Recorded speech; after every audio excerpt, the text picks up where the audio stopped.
Attendees are in listen-only mode. A person who gives advice about financial products is required to hold a financial services license. Examples of some financial products include superannuation funds, managed investment schemes, some types of insurance, shares, and other securities. Information about the buying and selling of real estate or how to run a business fall outside the definition of a financial product. Any advice you may be provided today is not financial, legal or tax advice and is restricted to general advice about investing in real estate. General advice, including forecasts and opinions, does not take into consideration your specific objectives, financial situation or needs. You should consider the appropriateness of the advice to your own circumstances. You should also get a copy of the product disclosure statement relevant to any financial product you are considering and review that information before investing. Any testimonials or discussions are provided voluntarily without payment, inducement or other benefit and are from genuine clients of OneLife. In the event that financial advice is provided, it is provided by Financial Planning Works Proprietary Limited, ACN 003 780 407, AFSL 247 180. So good evening all and welcome to Quantum Mentoring. We're here at the Gold Coast at a hotel. We've just been doing a program here with Street Smart, and I'm here with Cade. Welcome back from Fiji, Mr. Cade. Thank you very much. And we've got Claire, Bear and Susie and Karen and Jenny all helping us here at the Mantra in Surfers Paradise. So we're off-site but here on the Gold Coast. So we've got some great questions here, Mr. Cade, and we want to get into this. We want to welcome all the people from all over the country. Lenny's saying hello and Serge is saying hello. Sophia, welcome to you guys.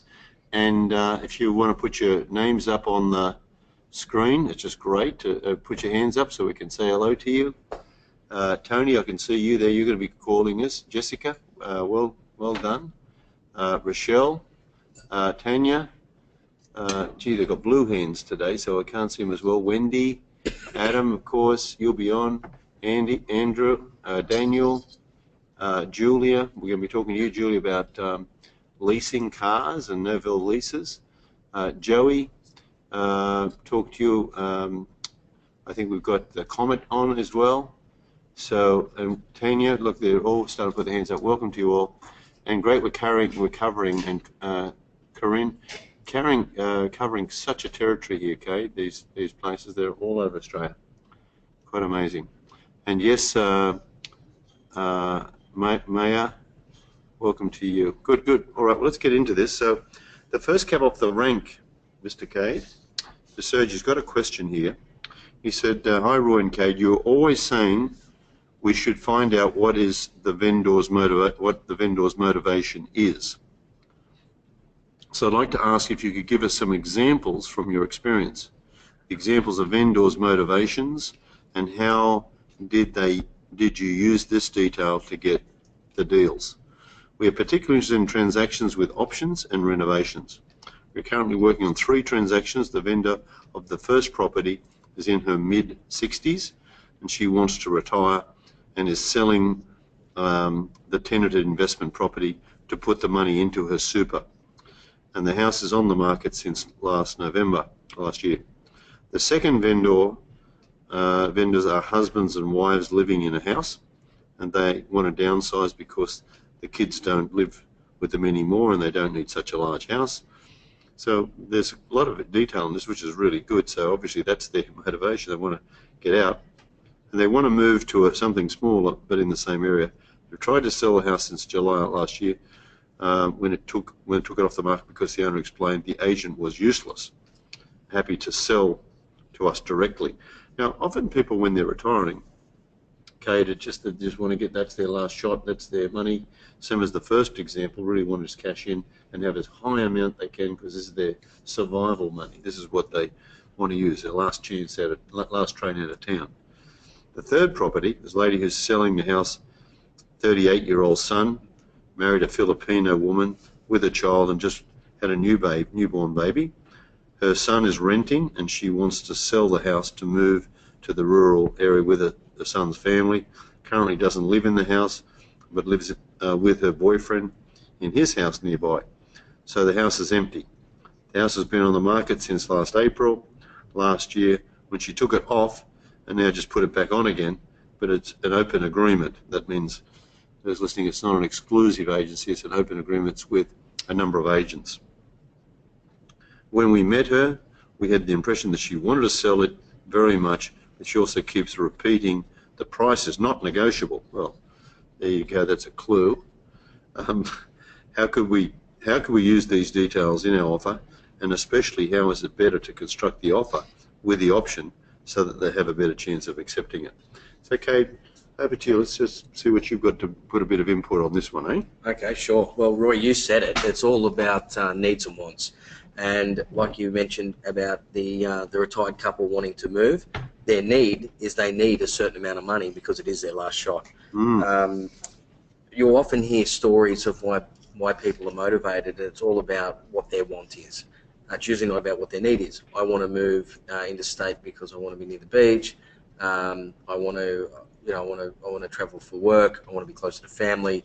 Whatever their want is or their reason for the move isn't their need. It's not their real motivation. Correct. And a positive motivation is actually better than a negative motivation. So sometimes you'll hear they're selling because they need to sell. You go, great. Now we have a real seller. When you hear the word need, you know you've already gotten past that surface blanket of security blanket of this is what I want to do, and really what they're doing is protecting the truth.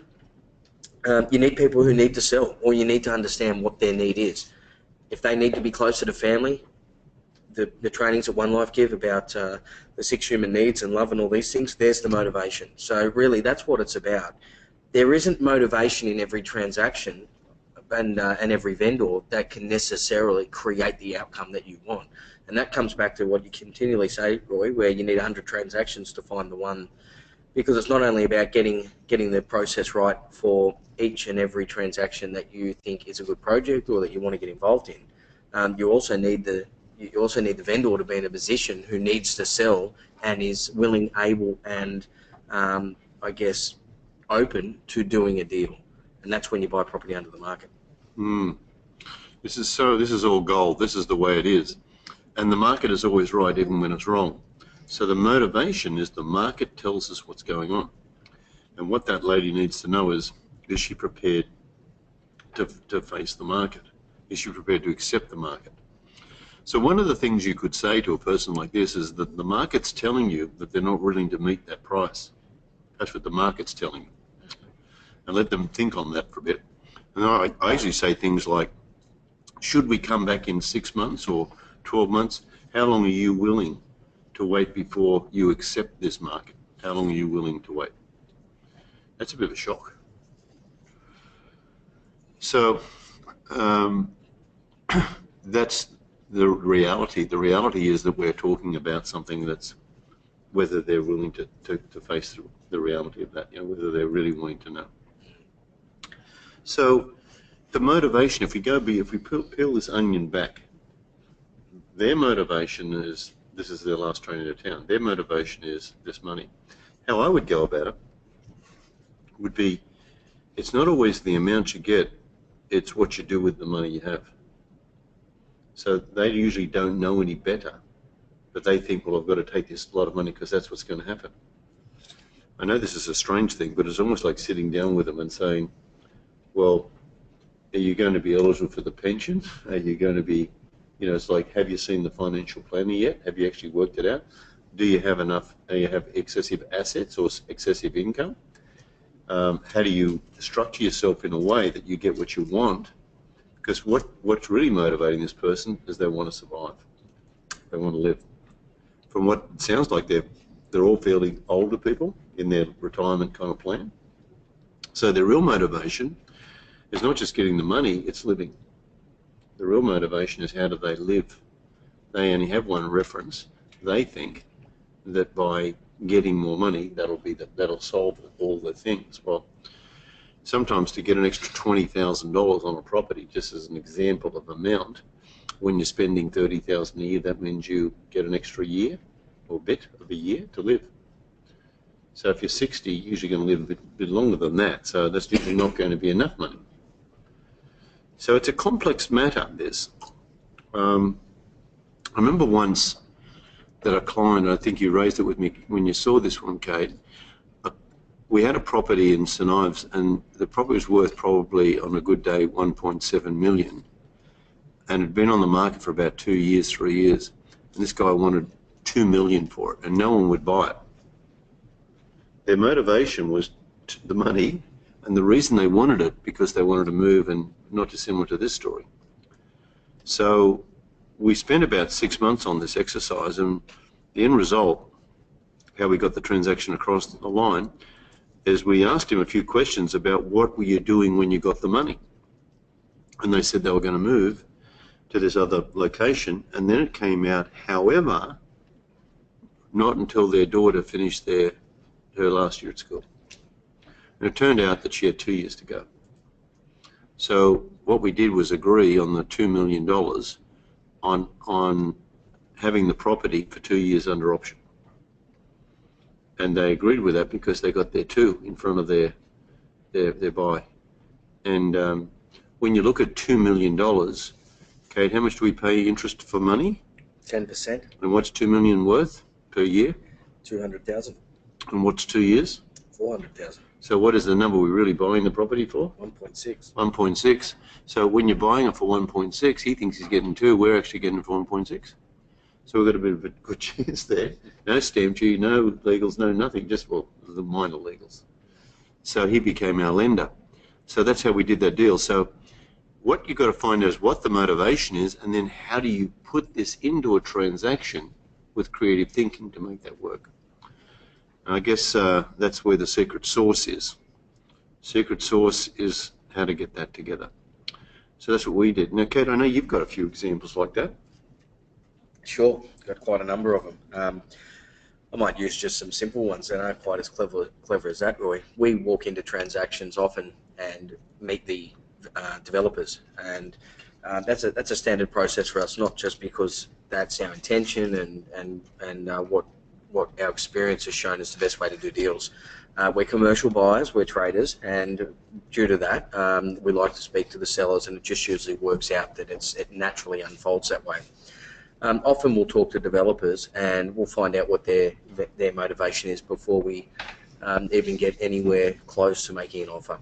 The most recent option multi-lot transaction that Roy and I did on our $1 million day, it was actually the first deal we did of that $1 million day, was we looked at some blocks of land. They had slope. They were selling very slowly. We'd made an offer on it some time before, much lower than where the vendor was willing to accept, and we weren't dealing as a commercial sort of venture then to take out the balance of their subdivision.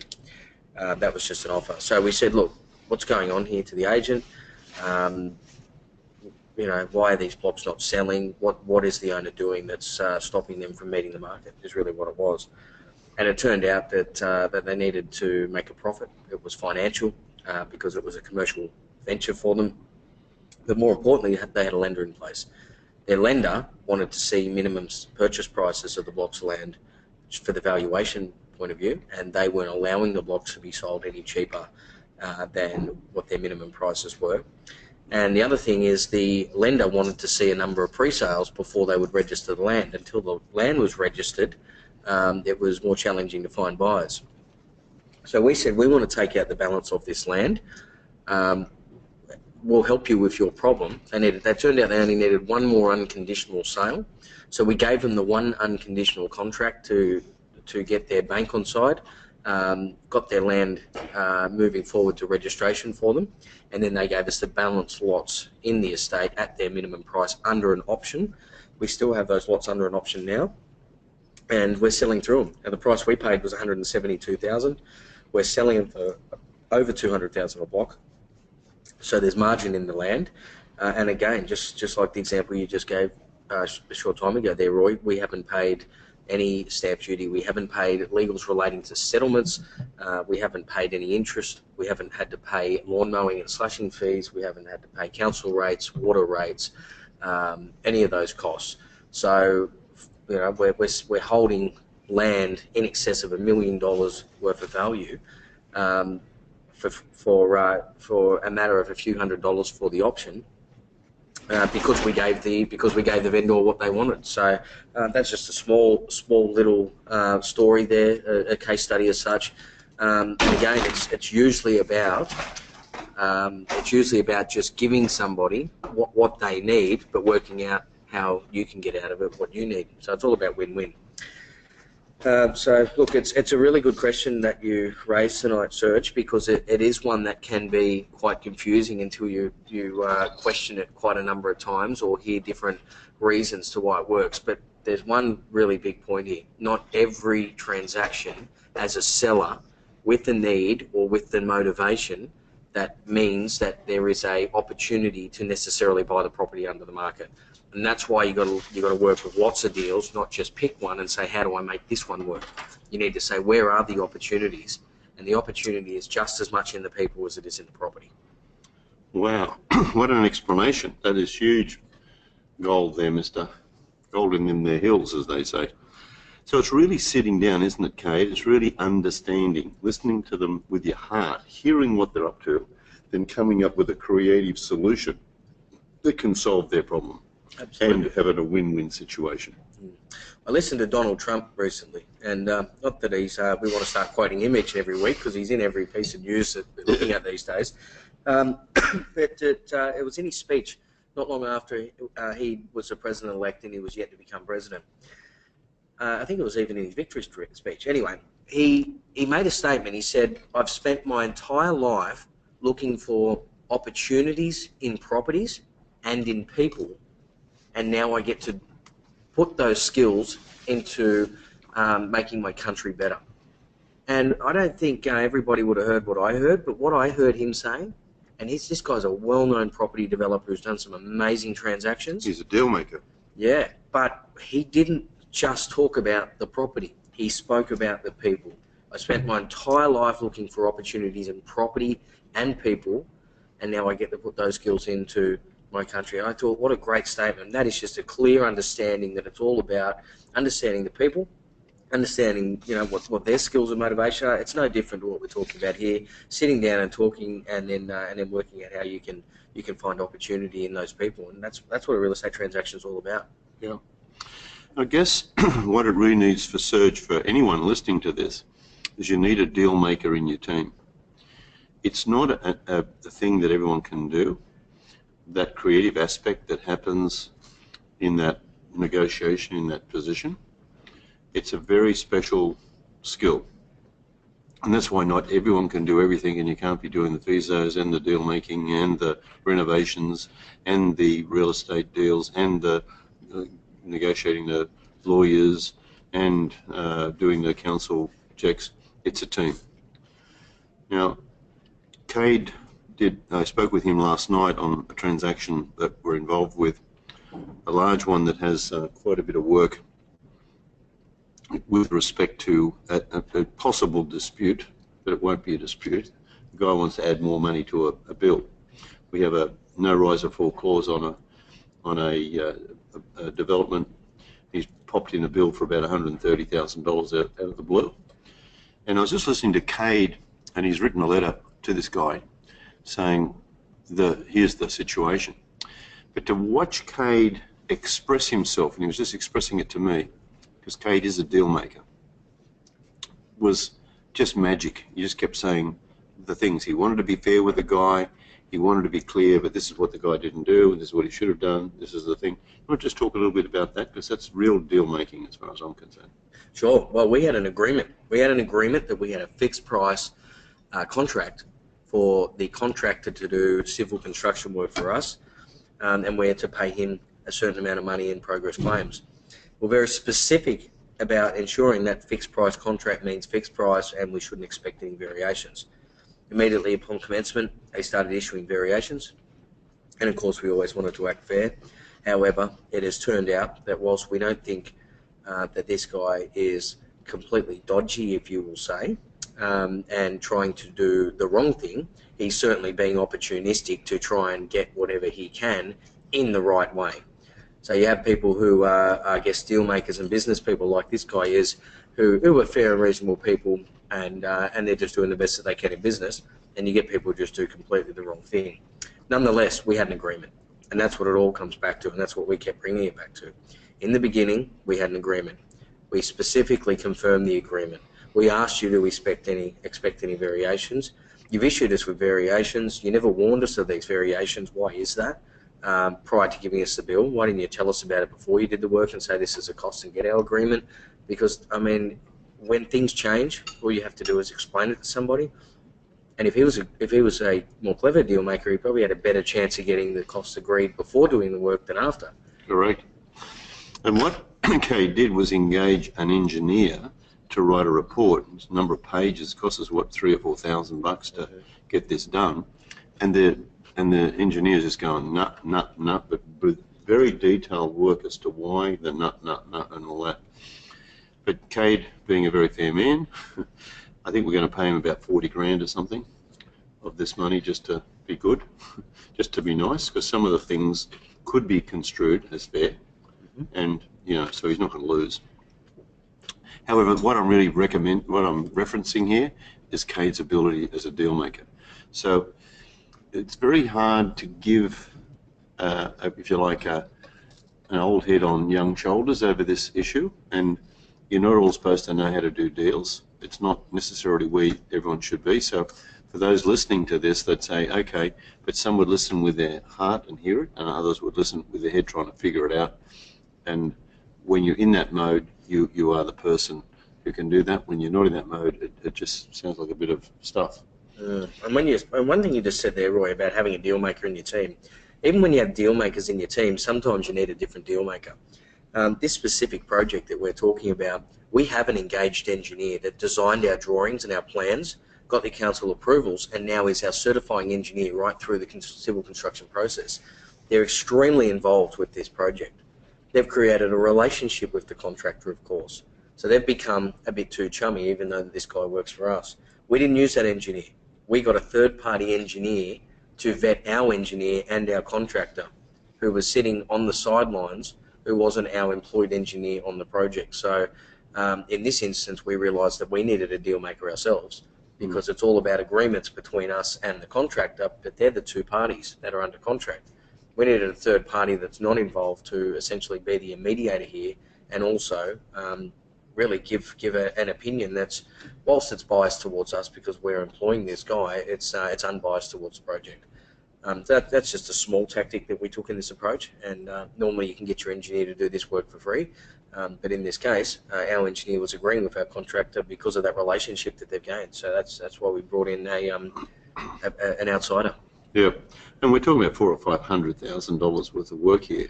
That's why we get a specific price. I happened to be with Kate on the day that he spoke on the phone to us and said, yes, no, we agreed on the price. We didn't argue him down on the price he wanted to do the work, but the words were on the basis this is a fixed contract. That's what the words of the contract say.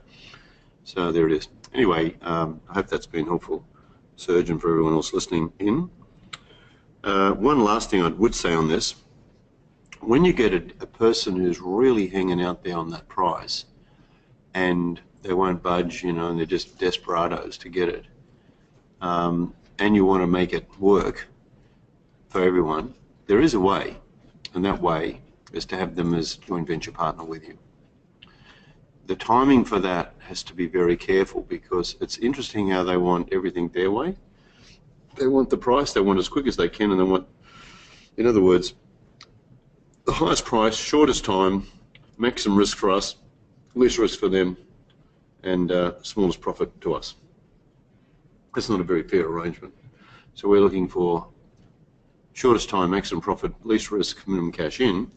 So the way to actually make it a win-win plan is have them as a joint venture partner. So they're in the risk with us, and we're joint venturing that. So they may well get that price, and we get the profit based on them being that person, so we didn't pay stamp duty. There's a lot of different things you can do there. All right, hope that's helpful. Let's move on to the next one. And this is for Julia. She's got a question about Novell leases, and I'm glad we're starting to get things other than just property. Not that we don't like property. And 6% of the guys here have got stories on property, but we also love things on business because we're not limited to property, and we're not limited to businesses, even shares, even tax, anything. So the question from Julia is car financing or novated lease, N-O-V-A-T-E-D lease. Is it better to buy a car with finance or do a novated lease where I can salary sacrifice pre-tax, question mark? I'm currently in a position where my car would be used for a small amount of business, but mostly for personal use. Now straight away, if it's personal use, you don't get much of a deduction in a normal financing or putting the car into yourself. But in a novated lease, and hear me, I'm not here to give you financial advice or accounting, I'm not an accountant, but a novated lease is a type of lease for motor vehicles commonly used in Australia, and they allow businesses to lease a motor vehicle on behalf of an employee, with the responsibility of the lease really lying with the employee and the lease payments being made from the employee's pre-tax income. So it's mainly for large corporations who do this as a kind of a salary sacrificing, a position, if you will, that helps them get this deal. Now, cars, and I won't spend too much time on this, but cars, if it's used in business, they have a fringe benefits tax issue, an FBT tax, and the FBT tax is deducted from the pre-taxed earnings, or the PAYG income is calculated on a reduced salary. So what happens? The novated lease comes out before you get paid, and therefore, because you get this lower amount, so let's say you're on a, just pick a number, you're on $75,000 a year as a salary, and let's say the novated lease is $15,000. That's the cost of the leasing of the car, the servicing, maintenance, registration, all the costs. What happens, the employer pays that $15,000 for you, so your tax rate has dropped from $75,000 down to $60,000. So it's a pretty good deal from that point of view. And that's why they call it salary sacrificing, sacrificing some of your salary. Now, if you're the employer, in the case I work for OneLife, OneLife is my employer, it's a corporation, and I'm an employee and I pay taxes, and they provide me with a car. It's a novated lease, therefore my car is provided at a discount of my salary. So you can have your own company and do this as well. You don't have to be necessarily with a multinational company or something. The car lease in this method, obtaining a new car or used car, that involves only paying for a portion of the car's actual cost as opposed to paying for the car in its entirety. So when you lease a new car, you're only paying for the portion of the car you are using over a number of years in your lease agreement. And what that means is that if you've got a 5-year lease on a car, you're paying the lease payment that's coming out, which could be 10, 15, 20, depends on how much the car is. And yeah, so I think that's probably covering it. Salary sacrificing, it's just the way organisations provide employees with a brand new or fully serviced and maintained car at a cost lower than would be achieved in the retail market, and that's an important aspect. And salary sacrificing is obviously before tax and national insurance, which effectively means the employer usually saves money. So one of the challenges you've got here is to do your numbers. Unfortunately, you've got to usually go and see an accountant. An accountant, as long as you're not with the 95%, they'll do that, but it's really your call. Generally, if you're on a high salary, this is a good thing. There's no one size fits all. If you're on a low salary, it probably won't work. I hope that's been helpful, Julia. We might just see if we can get her on the call. Can you do that, Claire Bear? Let's see if she's got any. There she's up the top. Julie, can you hear us all right? You're really low. We might have to put you up in or get you closer to the microphone. We were having some trouble with some people we want to have on the call today again. We're going to get you guys to practice with our IT people. All right, is that better? A little bit better, good. So does that make sense, what I've said? Yeah, it makes sense, and that was kind of why I asked the question, because my wage is not massive at the moment. And so, yeah, just trying to do the numbers for what is going to actually get us the most advantage. So, Yes. and we're with Nick anyway with 3 FMW, so we can. Oh, good. talk to You'll him get about some clarity. One of the things that I would look at in future is think about the car and think, if I did a real estate transaction, which you were right in the midst of being involved with here, you go ahead and let's say you make 20 grand or 50 grand or whatever you make, can you see that adds to your salary? Now, one of the big deals here, if you add 20, 30, 50 grand onto a salary package, this starts really ticking over. It starts becoming real. So it's not what you're earning, it's what you're going to earn. And these accountants need to know that because they'll respond to historical situation. And of course, when you haven't done the transaction, there's no guarantee that that's going to happen either. So it's a bit of a catch-22 issue. I know it must be hard for you, Julia, not to be moving your microphone or paper or something there, but it sounds like you're doing a tap dance on the computer. So thank you, because that all comes through. So one of the ways that you can get ready for this, if you can create a corporation for yourself and then provide your services to the company you're working for, and create a real estate transaction where all that income comes into the same corporation and then the company leases the car. Can you see you've got it all in the right little box there? You've got a corporation where 2 or 3 income streams are coming in, which really makes it a big difference, and the company owns the cars. That's how to get a novated lease working really well. Yeah, agreed. Okay, thank you so much. All right, our next one we've got here, I think, is Adam and Joey. And I know we can see these guys here. You want to say hello, Adam and Joey? Cool. Can you hear us? Hey. How's it going? Very well, thanks. We were down in Albury Land, and Kate flew in as well. We spent a day and a bit down there with you guys, and we're very grateful that I get to stay in your house and see the kids, and we had a great day. How was it for you? Oh, well, I think we were pretty grateful as well to be able to spend time with you guys. It was action from word go from the time we picked you up from the airport to we dropped Kate back at the airport the following day. It was just, I suppose, what we learned just by being in the presence of you guys being so busy and so much on the go. And, you know, Kate had a busy time with some deals he had to get done, but just to be in the presence of that and see how people at that level operate was a learning in itself. That's great. Well, for those listening in, Adam, Joey and Tim, in their part of their dream team, they were the men. The women were off doing a program which Katrina and I got the chance to speak at, along with Kelvin and Lockie and some others. It was a fantastic program, by the way, and you should be very obviously proud of your women folk doing this.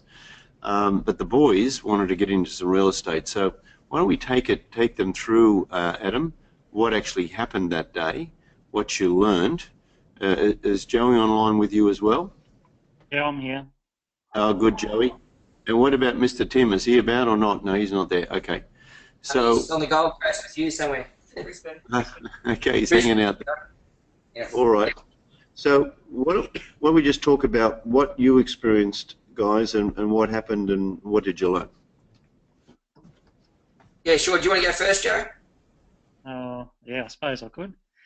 For me, it was one of the best experiences to be with Roy and Cade there, to actually get into action, because it's no point going somewhere and standing at a door and looking at it and not knocking and getting the answers that you want.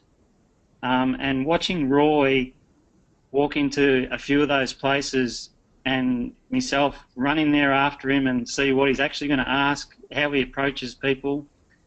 It's like he stands into the boxing ring and he knows where to punch him and get the right answer and the right reaction. And it was just really good to see. And Cade being as busy as he was, he had total had a commitment in helping us as well, even though he was a very busy boy, and we appreciate it all. Absolutely, it's great. So let's just talk about that. This is a block of land. It was on the market, and the boys did a great job, didn't they, Kay? They got the agent organised. They got a couple of them there. Went to the agent. The agent went and showed us some of these transactions. We had to talk to them. We're standing outside this particular site. It was quite a large site, a couple of houses and a commercial block. And they were telling us this is coming up for auction. And so all I did was just go in and, as Joey says, knock on the door, have a talk to whoever was at the, if you like, it was a printing place, at the counter, asked them about the lease. That was what the question was. Were you planning on renewing your lease? Because the agent said that the property was going to be under the contract. The lease would, was currently leased. So I just wanted to know, could I talk to the person who was doing the lease? And the lady said, well, it's our lease and we're keeping our options open, unsure what we're going to do, whether we're going to go on, but right now we're good till June this year. And I said, okay, and we're just talking away, just asked a few questions, and then it turned out that really she was the owner. I was actually talking to the vendor. She owned both blocks of land and that building because she was talking about her superannuation fund. So I guessed it was her, and she said, yes, this is me. So it was almost like her coming out of the closet. That gave us a bit of a clue, and we talked about what she wanted to do and what was going on. And the agent was talking about offers over $2 million.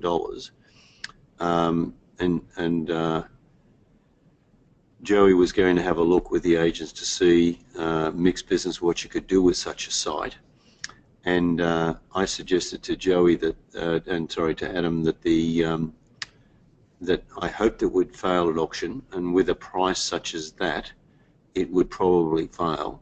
I said there's an 80% chance, but I said you really need to go to the auction because you never know, you could pick this up for $1 million, and it would be a very good buy. And we would back that transaction, subject to doing the due diligence, doing that work. Now, Adam, I rang you on the day after the auction, I think, or on the auction day, I can't remember. No, you rang me, and we had a little talk. Yes. And cut to the chase. You were at the auction. What was the first bid? So the first bid was 1.2. So 1.2. You didn't get a chance to make a bid because I suggested if no one made a bid to be the opening bid, 1 million, but before it was going once, going twice, someone did a 1.2 million bid. Yeah, it was actually on the going 3 times, and I was just about ready. I was very nervous about spending your money for you, Roy, but I was going to do it for you anyway. And it just beat me at 1.2. So then it sort of fizzled out a bit again at the auction. 1, 2, 3 bid, final call sort of thing, and then the agent said he had the right to use a vendor bid after the first bid was placed, and so they did that, and the vendor bid was 1.9 million, so just a $700,000 jump, and obviously there was no more bids following that, and the sale passed in on the day. Which is great. It's what we expected. And everyone listening to this, you can see the desperation. 1.2 is the top bid. No other bid. They've made a bid to try and get it to that 2 million because the agents have probably promised them this kind of money. And they're hanging on. And this is their super fund. And the lady's not an old lady, but she's not a young woman. She's probably, she wants to be out of the printing business, like you can tell that. So they've done what I call the desperation bid, and I think I mentioned to you, Adam, in my view, and I just go on the energy of what I saw, that I thought this would take 2 to 3 months of letting her sit with this, and then she would come to reality. So we now got the case set the way we want it to set, which is failure at auction. I don't think too many other people will be doing. So the next stage is really, getting to the lady and having a talk and say, we're at the auction, as you saw. We are interested buyers. We're just doing our due diligence now to have a look and see what we can do with this property. And Adam, have you had a chance to talk to the or have a look at council or anything like that? Because I know you've got up your sleeve a very good. We met the project, the town planner. That was at the lunch. That was good, wasn't it, Kate? Yeah. So go ahead. Yeah. So our investigations since the auction, Roy, is we've asked our town planners, who wasn't the actual guy you met on the day, that Ben, he's sort of a project man, sort of private project man, but the actual town planning, private town planners in Albury, we've got them working on the site for us as we speak, which they haven't reported back to us yet. But what's sort of transpired over this week anyway is that the listing agent has rang me, and because we registered at the auction, they've rang me to find out what my interest still was in the property, and that the vendor's reserve on the property was 2.5 million, but they're willing to negotiate below that, and they've apparently got some interested parties in just over the 2 million mark that they're negotiating with, and they were ringing to find out what my intention was, whether I wanted to be part of that negotiation. So just stop there. This is a terrific, the classic of classics. This is what agents do all the time. It's beautifully handled. It's almost like scripted from Hollywood. So here's the deal. How it all went exactly how you said it would. Yeah. Well, ex-agents know this stuff. Here's the deal. There is no buyer. There's no one else. And even if there was one, the last thing you ever want to do, or the thing you never want to do, is become part of that game, because they'll just use you against the other one, and so it goes on. I once sold a building for $7.35 million on a deal where the agents were working with this buyer, and he offered $6 million, and they said, no, you won't get it for that. We've got a lot of interested buyers. And he says, okay, and he got up to $7 million. He says, look, I can't do much more. He says, no, if you want to get this deal, because we were paying the agent $400,000 to make the sale, a lot of commission, because we wanted it over $7 million. Anyway, they said, look, you're going to have to match this. We're going to need to get a bigger number in that middle thing. This went on and on for about 3 weeks. There was no other buyer other than him. But he always thought there were other buyers. That's just the way that game's played. When you're selling, this is a great thing to know. When you're buying, it's also a great thing to know. So the first thing I would suggest you did here was to say, well, that's great news. I wish them well with this. It's a bit out of our margin, that 2 million. However, if you've got a buyer on that, let them proceed. If they don't proceed for any reason, please let me know. Yes. And what you do is withdraw from that. That gives them great shock, because you're not playing the game. Yes. And then you say, what else have you got? So you're showing your interest is in something else now, not that. So I won't ever use that again as a technique. Yes. So that way you never compete with anyone else. Amateurs compete, professionals create. And you'll find he'll come back and say, oh yeah, you wanted finance, and look, how serious are you? What can you do here? That you'll see them come back to you. You say, we're still doing the due diligence, but is the lady interested in some terms or conditions? That's the next thing. And they'll say, what do you mean terms and conditions? And that'll be part of this agreement we'll get into with that. Before any of this happens, we do need to get from the town planner guy what we can actually do with that general business zoning. But Kate, I'd just like you to come, because you're the deal maker of deal makers. What else can we add to this? In relation to auction? Excuse me, guys, can I just add? Yeah. Go ahead. Sorry, guys. Can I just add something that might help with the puzzle a little bit as well? Good. So the agent we met on that day, Ray, you remember Ray, and Yeah. he's turned out to be quite helpful over the couple of weeks since you guys were here. He actually rang Tim yesterday and said that, oh look, the agent in town that missed out on the listing to the people that actually did have the auction listing, he's ran into Ray and said, look, I done a great big proposal on that property on what the sale price should be, what the possibilities for that property could be, given that it's got 6,000 square meters, a commercial building, and two residential dwellings on it as well. He's done a big proposal on it, and so Ray rang him and said, ring this guy. He's more than willing to help you and guide you in any way possible, because he's got a bit of sour grapes over missing out on the listing. So Tim being away, I made the phone call tonight to this agent, and he's couldn't be more than helpful. He's emailing through to me tomorrow all his proposal that he'd done on it, and what he suggested the outcome could be. So I'm quite interested to see what he's done there. That's great. That's great, Adam.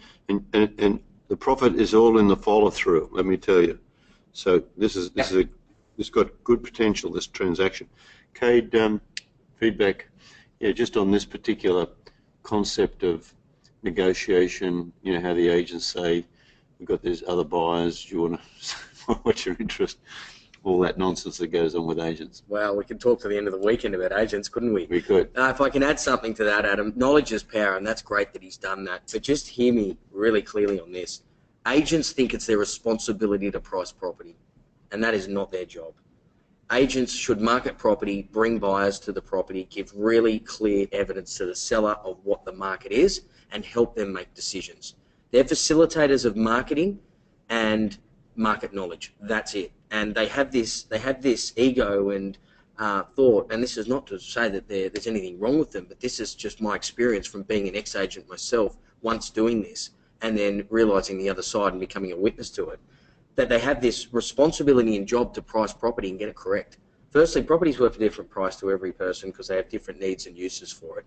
And secondly, they have no reason to need to price the property correctly. Their job's to get the best price in the market and show the seller what the market is. So what this, what was his name again? Ray. Ray, I was nearly calling him Ron.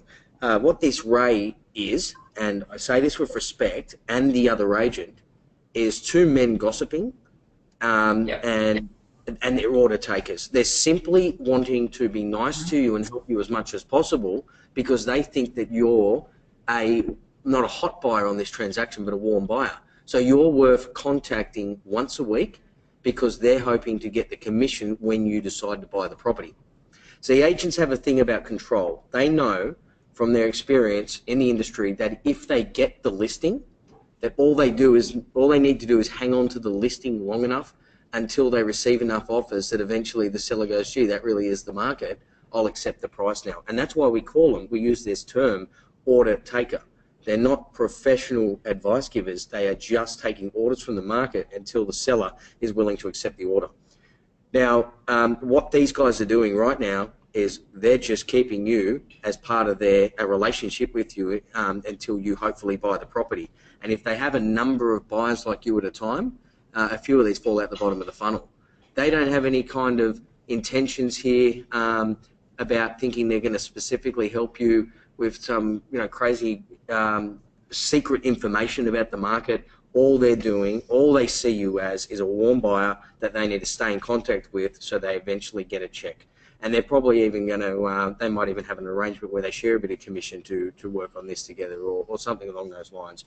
Not that that's a bad thing. You can use that to your advantage. It's all about understanding it so that when you have agents like this, and it's fine, that's what they do, they need to earn a fee. This is really not to say that agents aren't good people or their job isn't worthy. It's just being really clear of understanding what an agent generally is. My experience of what happened, exactly what you guys said. The way that Roy walked in, he was talking to the seller. You could just feel the energy of the woman. She wants out, and she will be a seller of this property. You could just see it on her face. I don't know about what you guys thought, but that's what I saw. I was in a little bit late because I turned the back seat of your car into an office with a computer on one knee, a phone in one ear, and emailing on the phone while I got the phone on loudspeaker. It was quite a crazy day, as many are. My girlfriend will tell you about how I turned the dinner table into an office, but that's another story. But I walked in late, and I got that different perception. Roy was already engaged in conversation. I could see not only her face, but I could see the faces of you guys. The picture told a million words. It really did. It just said, I want out. These guys look like buyers. I'm a bit nervous talking to them. Looked like Roy was in total control, cool as a cucumber as he always is.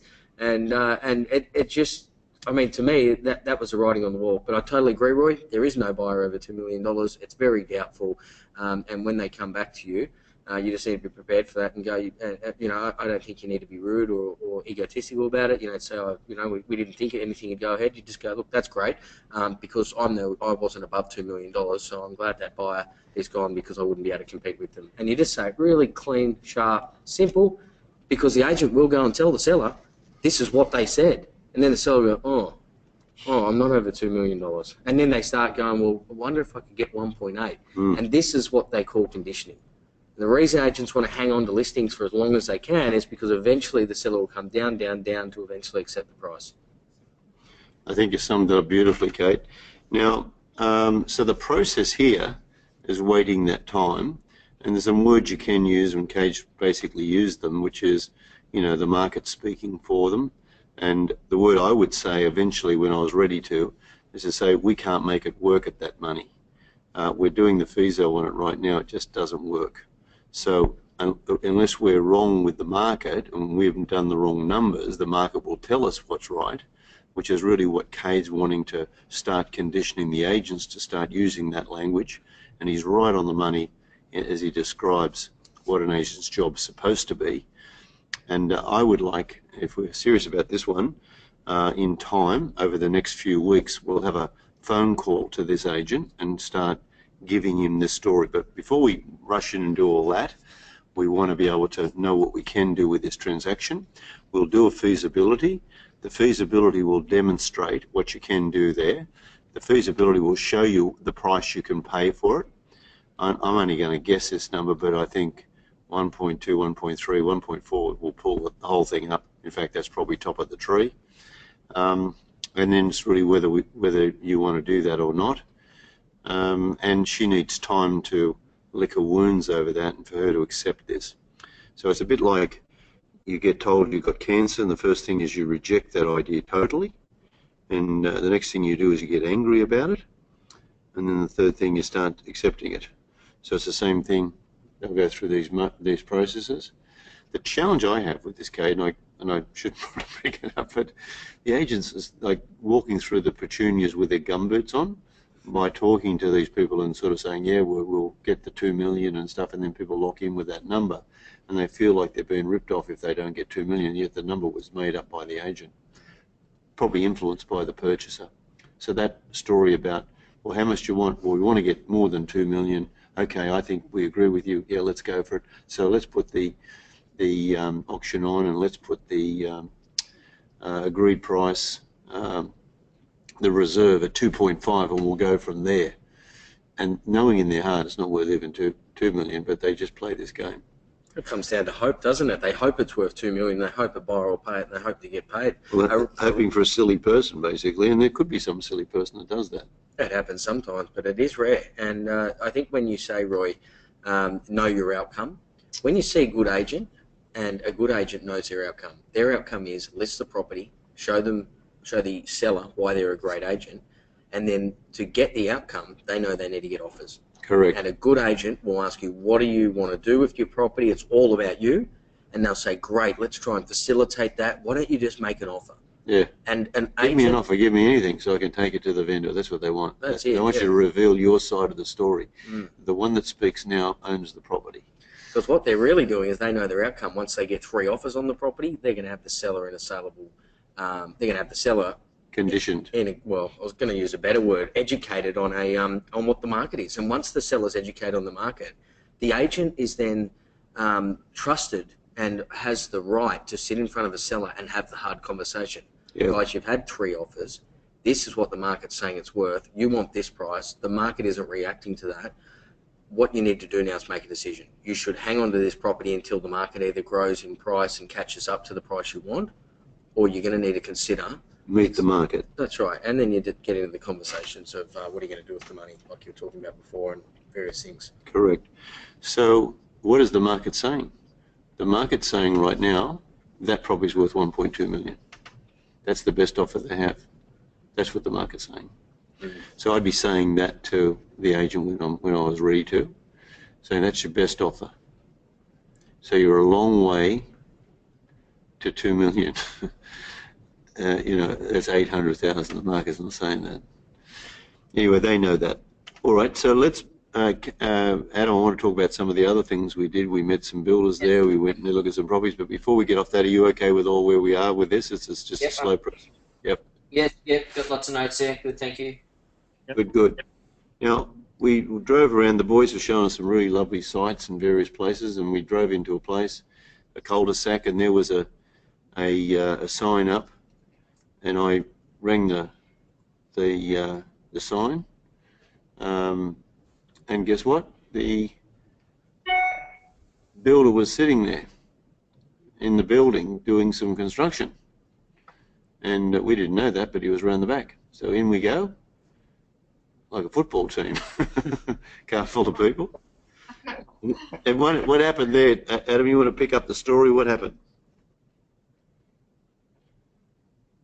Yeah, so we soldiered on around the back of the house, and the guy was on his little excavator, and all these guys walk around in pants and shirts, and he jumped off the excavator and proceeded to show us through his house, which was the one that you inquired about as a house and land package for sale. And so he was quite happy, excited, I suppose, to show us all the way through his house. It wasn't quite finished off yet, but it got to the bedroom, I think, and Roy sort of bailed him up and said, who built the place? He said, oh, my son. And Roy continued with a few questions about his son and perhaps where he might be now. And the father said that he's just down the road a bit. He's on a site now building some units. And a slight of persuasion, Roy got him to jump in his vehicle, and we followed him through a couple of suburbs to the building site. And so once again, we piled out of our little minivan and into this building site, which was very active. It had 5 or 6 guys there, I think, running around with hammers and doing all sorts of things on the building site. And we found this gentleman's son, who was very helpful and a great contact to give us a starting point with building in that area. He was just a young guy. He was having a bit of seemed very aggressive at trying to have a bit of a go in the industry there, and we found out some great things there. So we found out how much a square metre he can build for us. Yeah. We found out how much he bought the site for and how much he wants to sell the site, each one, Yes. 230,000.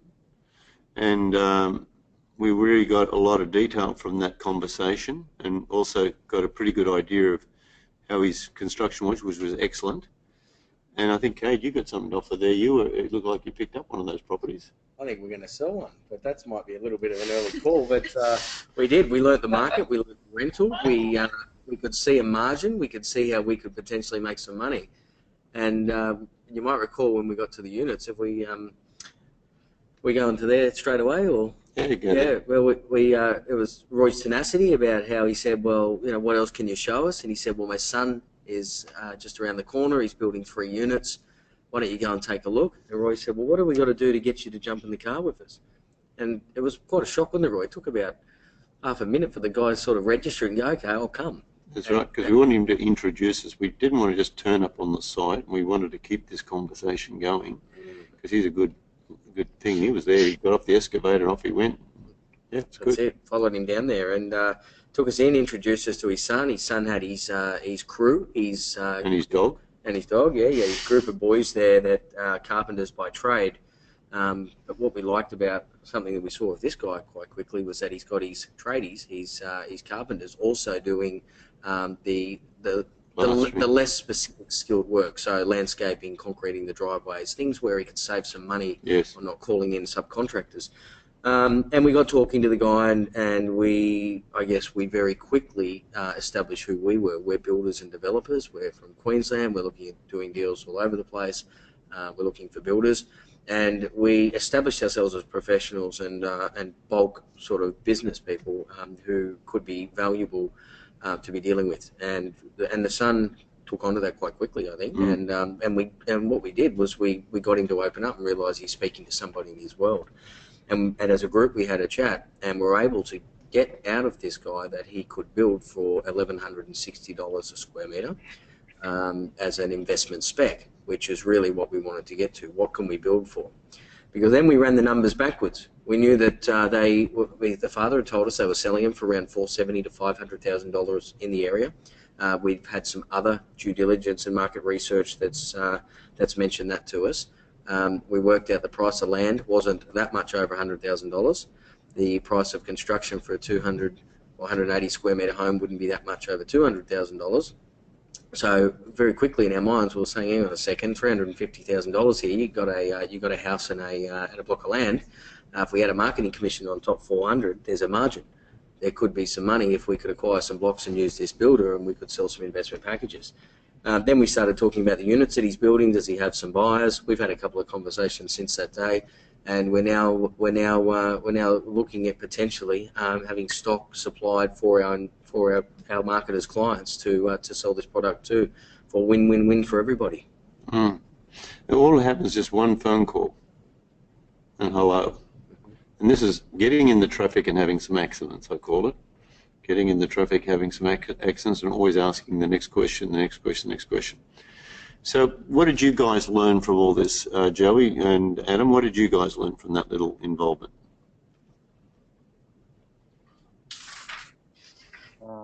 Who's going? Well, I think that the involvement, right? Sorry, Josh.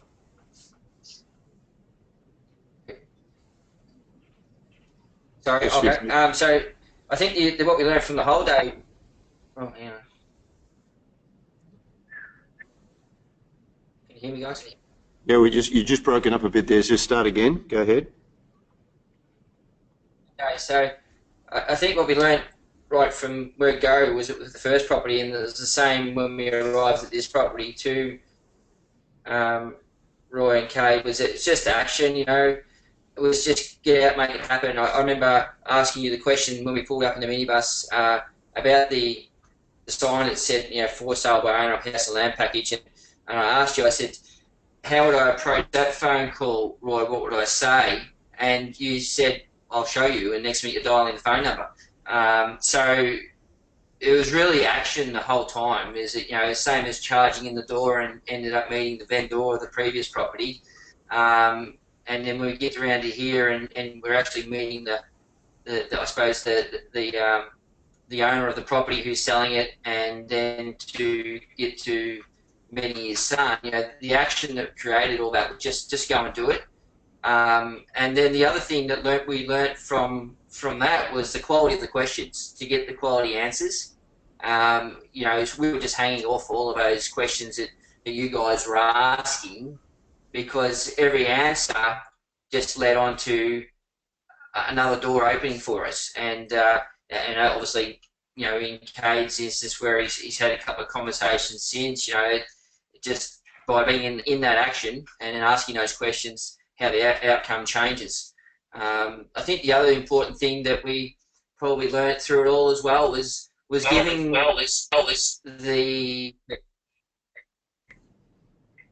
the people a chance to talk and let, you know, you guys.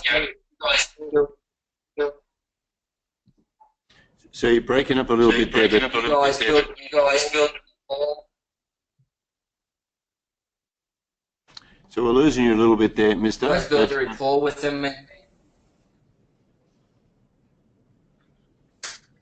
Yeah, so after you built the rapport with these guys, then they felt trust with you, and they loosened up, and by allowing them to speak, just provided us with more information and answers. Absolutely, absolutely. So all wealth is precise action, as you're saying. All wealth is precise action. Following through with that action and knowing your outcome, and I think you've really hit a great point there. And you often forget to explain that to people, is let them speak. This is not about you, it's all about them. And if you open up them, they'll just tell you everything you want to know. They just talk and talk, don't they, Kate? They just chat away. And all that is so important.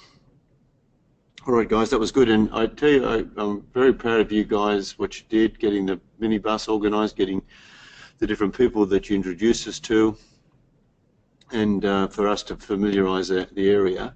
A big thing for Cade and I is also to try and demonstrate that you can go into an area you don't know, and honestly in a day you can have a pretty good idea of what that area is all about with the tools and resources we have, as long as you're resourceful. You have all the resources, but you've got to be resourceful with them. And in one day you can do what some people take 6 months to find out about. You can do in a day if you know what to ask for. But there's a lot in that day. Is there anything else, Kate, you want to say about that day? I just want to probably say exactly what you've just said then. These guys are saying how great it was to see really action get taken from picking up the phone and making the calls, and that led to these outcomes that were just so unexpected. That is how it's supposed to happen, guys. It happens all the time like that. When we talk about other days, like our $1 million day, we think that this day was just a very similar day. This could even be $1 million day. One day we'll look back at it and go, yep, wow, look at it set off in motion. One thing that I guess I want to congratulate you on was the people that you did line us up with, and the fact that you got the minibus. That is getting into action. You guys might not realise it, but you already did it. And all the things that happened on that day is because of where that started. But I might just bring you back to that first property you showed us across the bridge over the border there in Mulwala, and you told us the story. Well, I'll let you guys tell the story. Just tell the story quickly about the block of land next door to the block of units where the builder was selling it, and how much they wanted for it, and what they wanted. Yeah, okay, so the block of land is 3,402 metres squared, and they're selling the block of land for $285,000.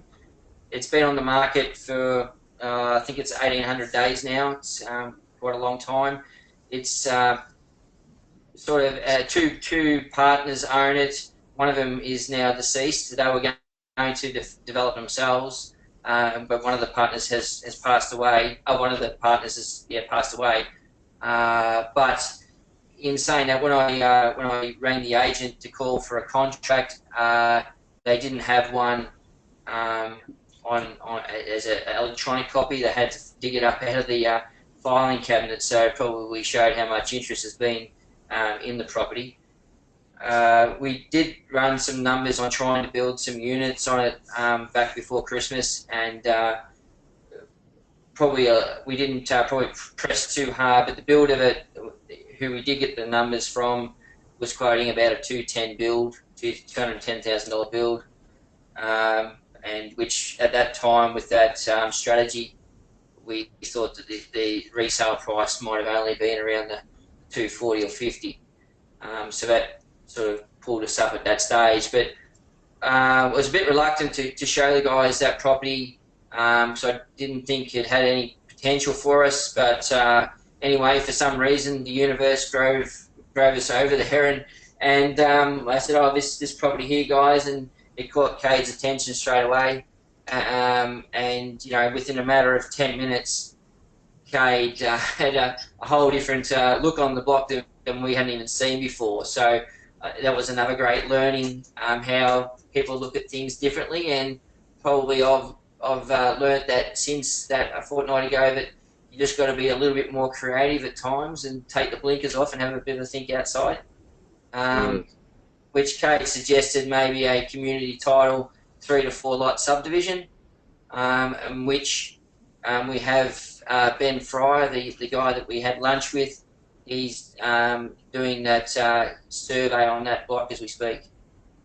Yeah, that's great. But the real learning that I thought was valuable there, that I noticed for you guys, was that you were able to show us a block of land let's just get the reverse feasibility, the Da Vinci done really quickly. You said the units are worth $250,000 because there's a similar project right next door and they've recently just sold some. The seller was a builder and he wanted $285,000 for the land, and he said he would build the units for $210,000 a block. Now, $280,000 divided by 8 is, what's that, about $35,000? That's what we call per lot. That's how developers look at site. It's how much you're paying per unit, because it's a per unit cost is how you work out if there's a margin. So with $35,000 for the land, $210,000 for the construction, we were able to quickly show you that the construction plus the land, there was no money left over and you're going to make a loss should you develop that project.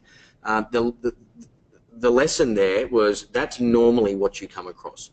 When you look at property transactions on first sight, you normally find these people wanting these prices and they want to extract all of the profit out of the transaction on the sale of the land. It's not uncommon.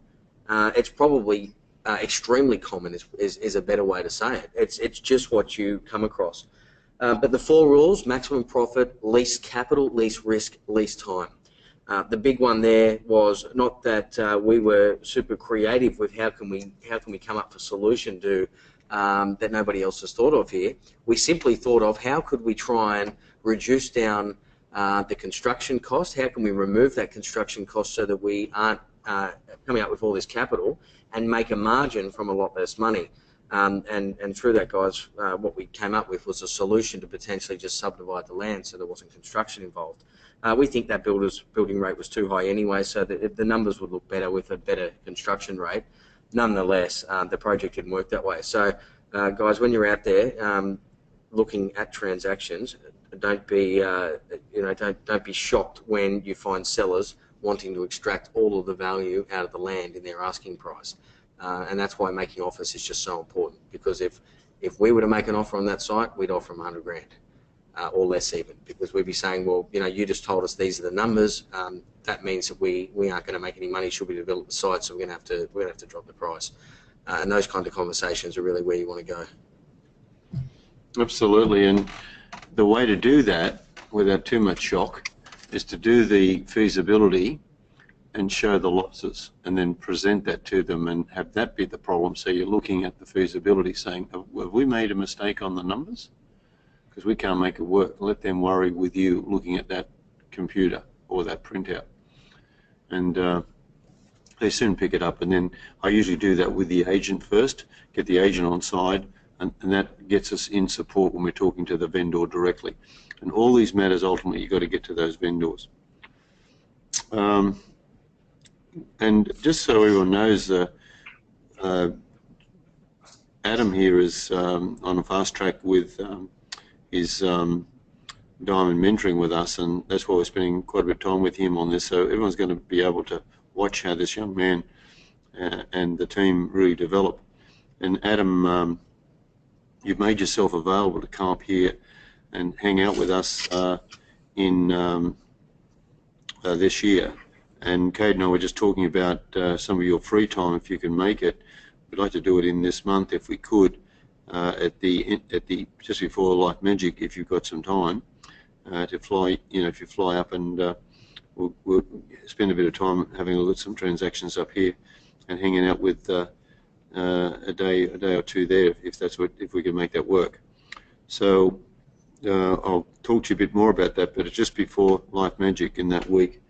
And we're thinking about if we could do it on the Friday, Saturday, Kate, because that gives us some time to do our $1 million trip down there, because we're ready for another one of those, aren't we?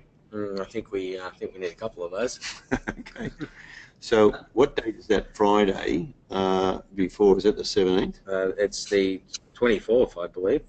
24th, 20th. Oh, good, you're right. So if that works for you, Adam, just have a little look, and then we can have a talk about that in the next couple of days.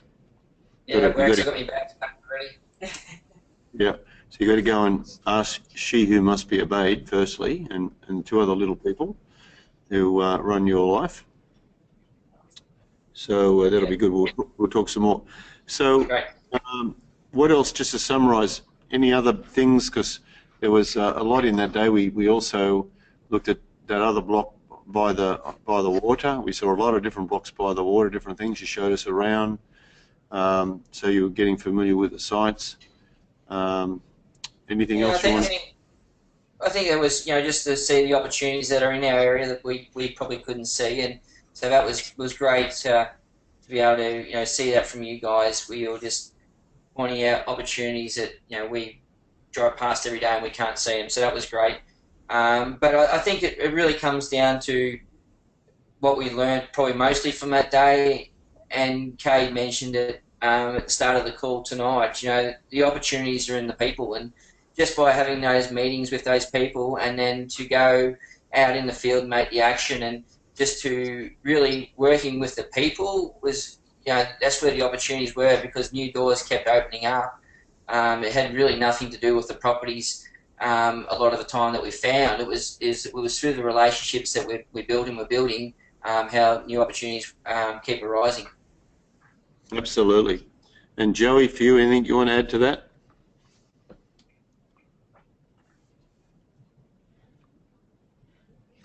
Exactly what Adam said. Building those great relationships with you guys and the people that we met that day was absolutely unreal. And grateful for you guys coming over and having a look at my workshop. That was a good showing. That was one of my highlights, going to see the workshop and all the stuff. You got a great, yeah.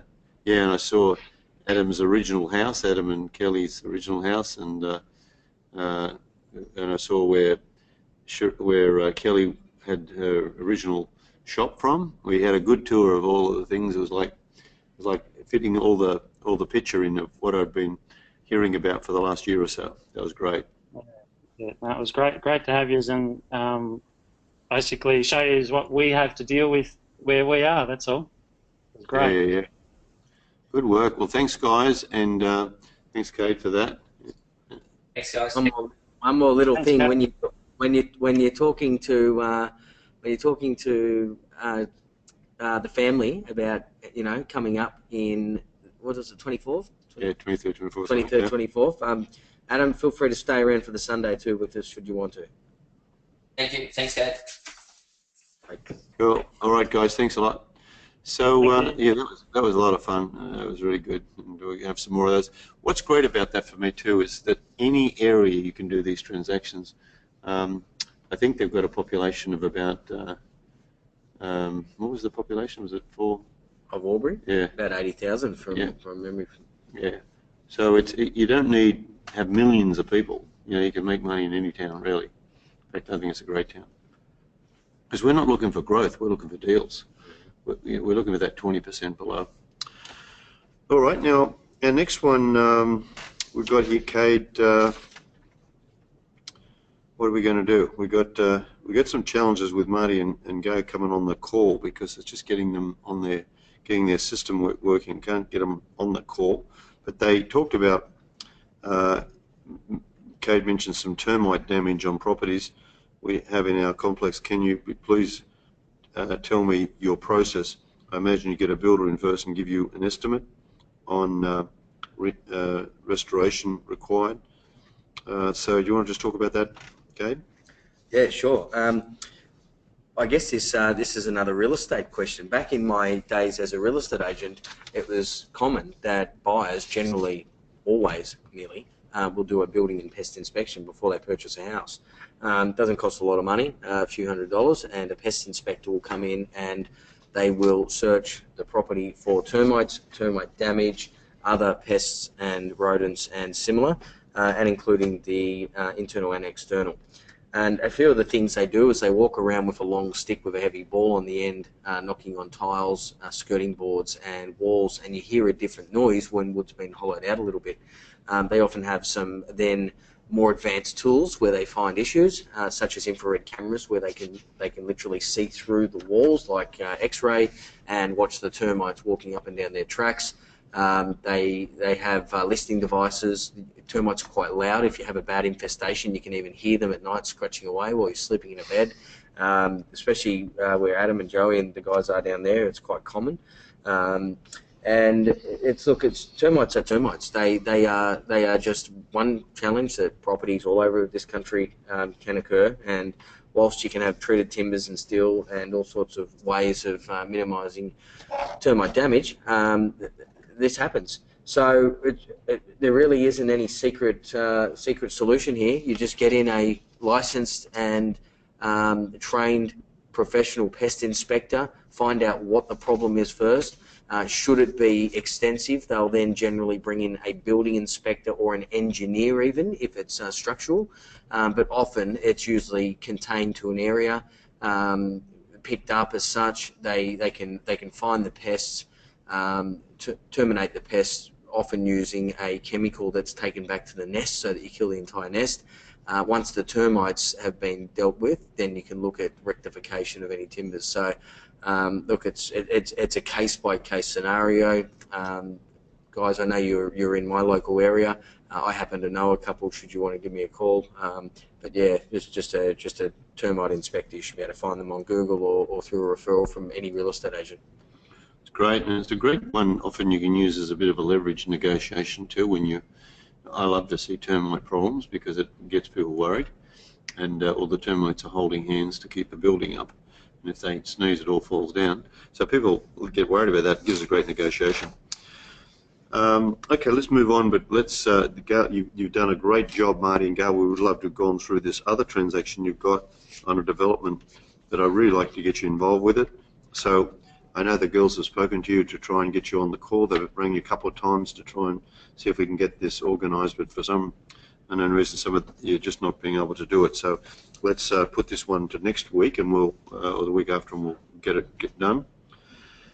The next one is an interesting area. Steve asked this question, evidently I missed it, but something happened.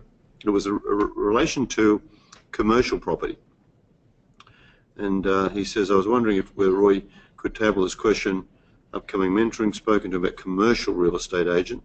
They mentioned dollar per square metre as an important metric. And I tell you that's absolutely true. I assume that the total rental divided by the land or usable area, could you please clarify? And then he goes on to say, how do you determine the fair value for this region or property value? And further to this, how is vacant commercial property valued? And does this differ from the established property that has been untenanted for 6 months or more? What about a brand new property? Is this covered in the quantum enterprise? If so, apologise, and I have to review the content as yet. Now, it is in quantum enterprise, but it's also in the quantum property, and it's done really here where we are, which is the mentoring area. So let's just work in reverse here a little bit. If a property hasn't got a tenant, and hasn't had a tenant for 6 months, and doesn't have a tenant at all, obviously there is no value to this property. In fact, it's got a minus value. It's actually losing money because you've got to pay rates, taxes, and other things. So, and it's depreciating even if there's no one in it. There's sun and the planet's spinning, and there's rain and all the normal things that happen that affect the painting or the windows, or the whole breaking down of everything on this planet happens over a period of time. So yield is everything. Yield is more important than position, position, position, location, location, location. Yield is everything. Yield determines the value of a property. No yield, no value. So the tenant determines the value. And the way the square meterage calculations worked is it's very simple calculation. It just says, if I own a property, and let's say I have a property that's, who's looking for something to do some calculation? Yeah, if you could.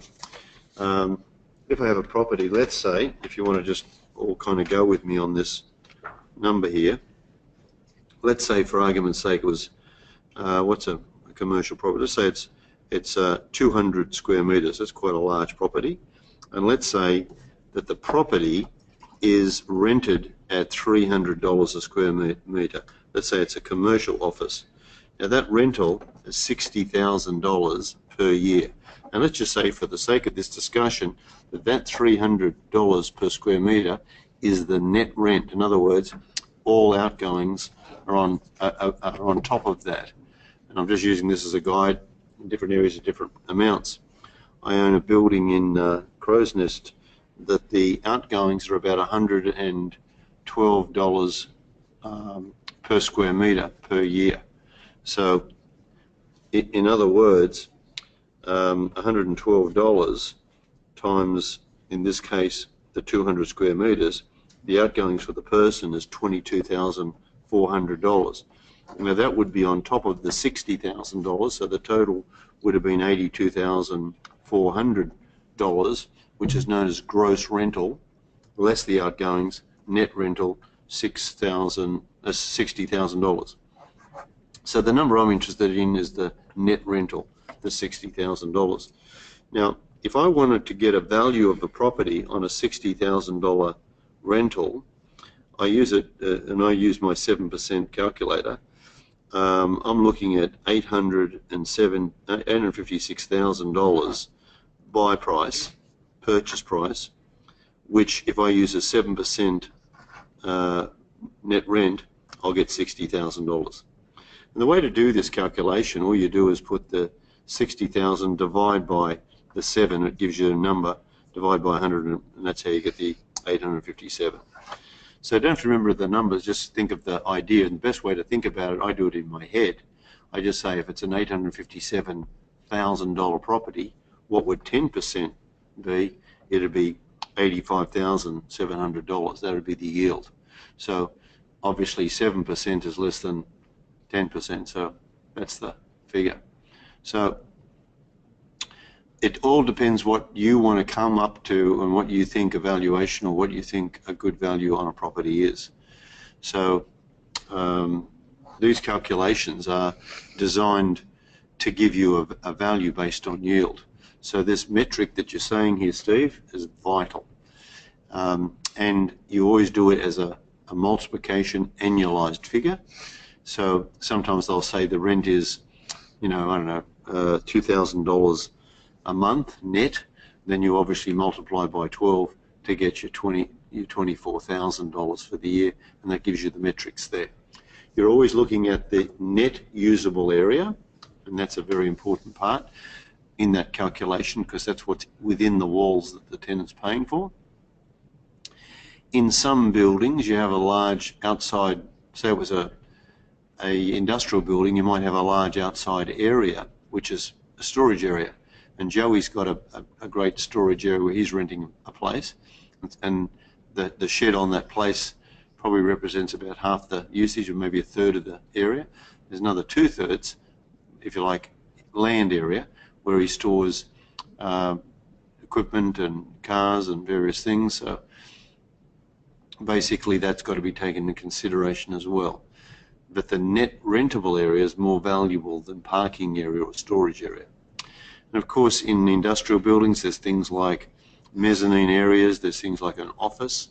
An office rental will be a little higher than the general open space of the industrial area. And mezzanine area may be even cheaper than the downstairs area because it's easier to access and you can put heavy equipment in there and so forth. Now, there's a lot of other considerations when you look at buildings. What are they made of? An industrial building that has made of lift slabs, there obviously the walls are stronger. It's got a metal roof. It's got a concrete floor. They may have concreted the driveways. They may have put toilets and showers into that building, a small amenities block. All these things are adding value. As opposed to a industrial building that's made of tin, a steel shed, that's going to be a cheaper construction than what it would be if it was made with concrete walls similar to the walls we have at Mvasi Lakes. It's quite an expensive building to build that building, and a very strong building. In commercial offices, the same things are true, and again those metrics would apply. If it's a strata office, there's general what's known as common area. That's the area where the lifts are and the stairs, fire stairs, and the walk up area, the plaza area downstairs, car parking for visitors, and the two major things you've got to consider in commercial buildings on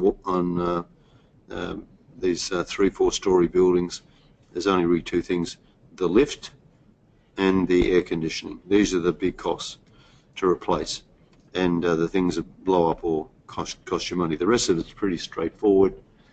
They're just slabs for floors, slabs for roofs, and windows. And the only thing you're really replacing is drop ceilings and carpet. So they're pretty minimal replacement costs in the overall big picture. As you guys know, I like to buy existing buildings that are commercial. I don't like to build them because I can buy a building without the worry of trying to get through council, without the delays of building it, without the extraordinary costs I've got to pay and the risks involved. If I've got an existing building and it's below 20, 30 years old, it usually is pretty strong, and all I have to do is replace the carpet, some of the lighting fittings, and look at the lift and look at the air conditioning, and relative cost on these things are a lot less risk than building the whole thing. So we're probably off in another direction now. The question was really related to the metrics of the square meterage. So that's the metrics, that's how they're valued.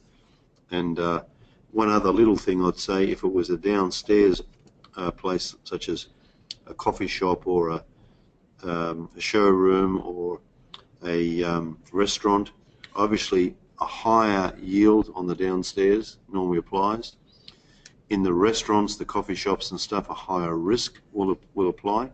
So if you want to get into commercial property and you want to make it as safe as you can, we normally go into offices first up on first levels, and usually if you want to put small amounts of money in, strata offices are the cheaper way to get in.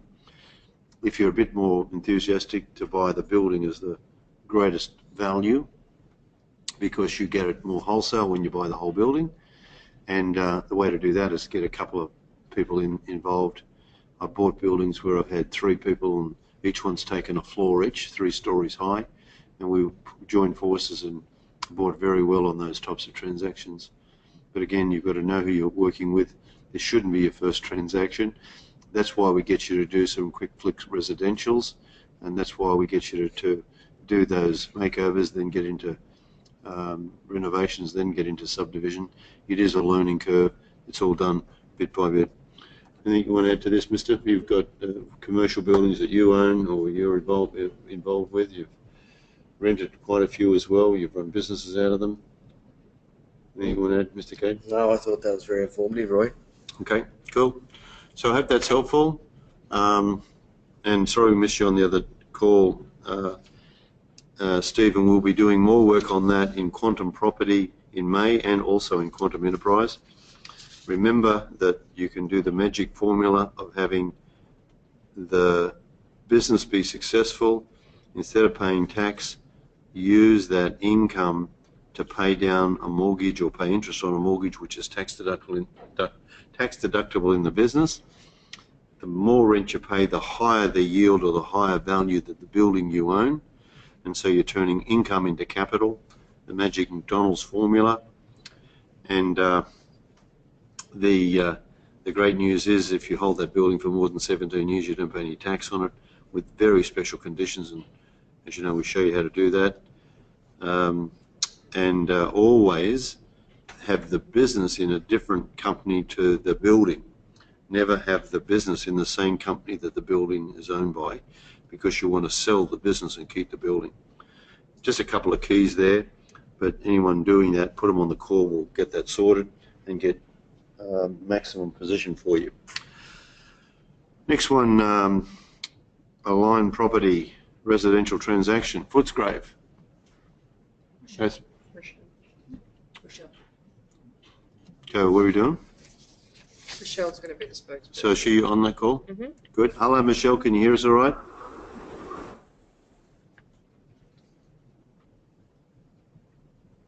Muted. Hi, Roy. How are you? Good, good. Good to hear from you.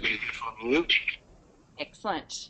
Very excited about this one. So hopefully we can get some good tips from yourself and Kate tonight on this property. Go for it. Go for it. So we're looking at a little was actually a 3-bedroom property. So this is one of the properties that Cade would love. It's got problems written all over it. And due to a development change with the property, the council has now said that it needs to become a 2-bedroom property. And that's because of the loss of car space due to the development of it. So we're in the process of getting confirmation from the council at the moment on whether we can have a crossover to allow for a car space on the property. And I'm going into the council tomorrow to see them. I've rung them a couple of times, haven't been able to get a direct answer on that. So I'd just like to know what I should be looking for tomorrow when I am there about that kind of question. Is there anything that you could think of that I should be asking? So Rochelle, we're just getting some feedback. I've just muted you now because we're getting echoes in our side. And it may be that you're on a speaker. In other words, it's being recorded and coming back to us. So I've just muted you so you can't speak right now, because if I'm speaking, we'll find that it'll just come back as an echo. So Cade, what do we know about this property? Have you had a look at this?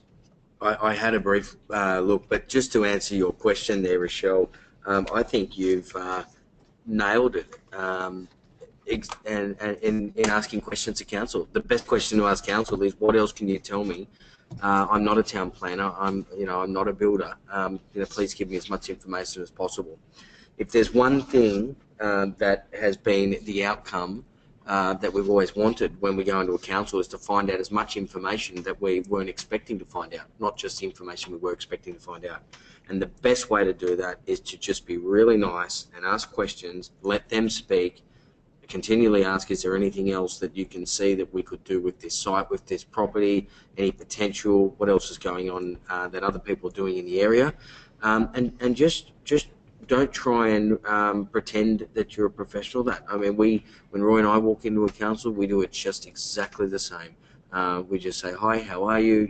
We're interested in this property. We've got some questions, and then let them talk. What else can you tell us? Because council, I find, is one of the surprisingly most valuable, informative, and best departments to work in the entire process of trading and developing property. They're I guess because of their structure and the way that they're created, they're designed to give you as much information as possible to be helpful when it comes to development. Now, of course, once you make a development application, you can run into challenges, troubles, complications. It just goes on and on and on. And that's where your private consultants, engineers and certifiers come in to act on your behalf. But when you're in an information gathering stage, which you're in now, what you've just said is really the key to it. It's just about actually making contact is usually where it's 90% of the way there. That's great. Now, we're just looking with Kleber's kind of going through the RP data material, and there's properties in the $900, $800, and $600,000. That was just basically a unit that's 600, but a lot of them in the $1 million and 800,000. And we've got a plan here, if we could get to that, which has got the 3 bedrooms and the lounge room. And it's interesting how councils make these rulings. I'm a bit unsure of this.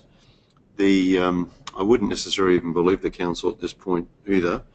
I'd probably look at my town planner and have a talk about what this deal's all about and parking and why is this the case. Land and Environment Court is one of your avenues. I love these kind of problems because they're often, kind of opportunities in disguise. And sometimes, and there's the plan that we're seeing here, and you'll see how it is on this site, and there's not a lot of area. We have areas like Footscray in Sydney called Paddington, and where they're jamming in houses. There is no land, there is no parking, everything's built on. In Leichhardt, I could mention many areas like this. And although councils like you to change things, I'm just wondering why the hell they're doing this, because I can't really gather.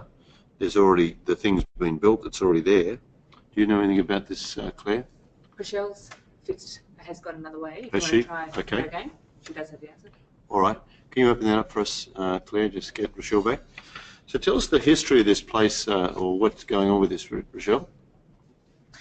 So there's actually two blocks. There's an identical house right next door, and they've been both are individual titles, and they were bought by a brother or developer and builder who are brothers. So one has one, and the other one has got the other property. And what they were planning to do was to put 2 townhouses at the back, and then they wanted to knock these houses down at the front and put up another 2 townhouses. The council knocked them back, putting the 2 on the front, so they proceeded to build the 2 on the back, and then they thought they'd try again, and they got knocked back about a month ago. So they're left with the house. They cannot redevelop this into the 2 townhouses. So potentially the house next door, which is identical, it's not actually on the market yet, but it could be actually available to buy in the same scenario as well. Okay. So it's a bit of a conundrum, isn't it? And obviously the council thinking you've developed this and we're going to get you or pay you back. And that can be part of it. It is a difficult one insofar as there's 2 parts to this deal.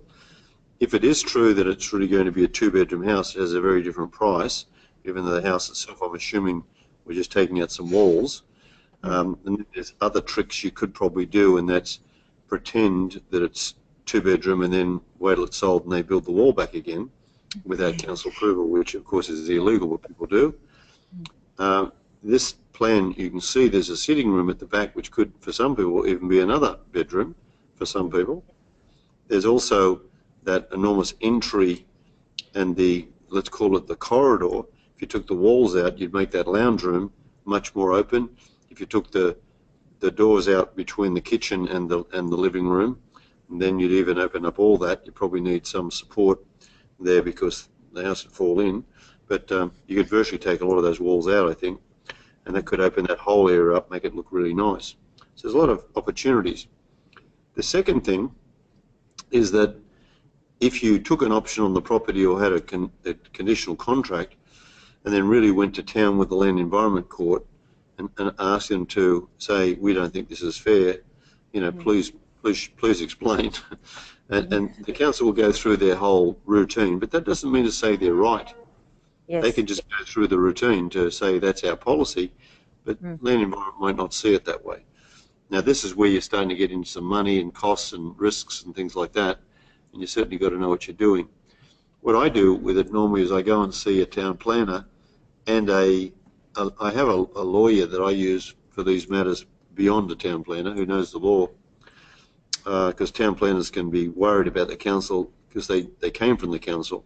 They're trying to keep the council happy, so they don't like to rock the boat too much because they've got other transactions going on. It's a bit like that Chinese walls that happen with lawyers and judges, because the judges were once lawyers and they go and have drinks with the judge afterwards and they unfortunately discuss matters that they probably shouldn't discuss, and a lot of deals are done over a glass of wine or scotch in the back room of the judge's chambers, and far be it for me to suggest that this could go on, but the same thing happens with councils and town planners. But when you get a really independent lawyer who's a contract lawyer and a development lawyer, there's a different approach here, and I usually get from them, what's our chance of winning this case? And we've been to a Land Environment on a number of occasions. I'm pleased to say, touch wood, every matter we've won.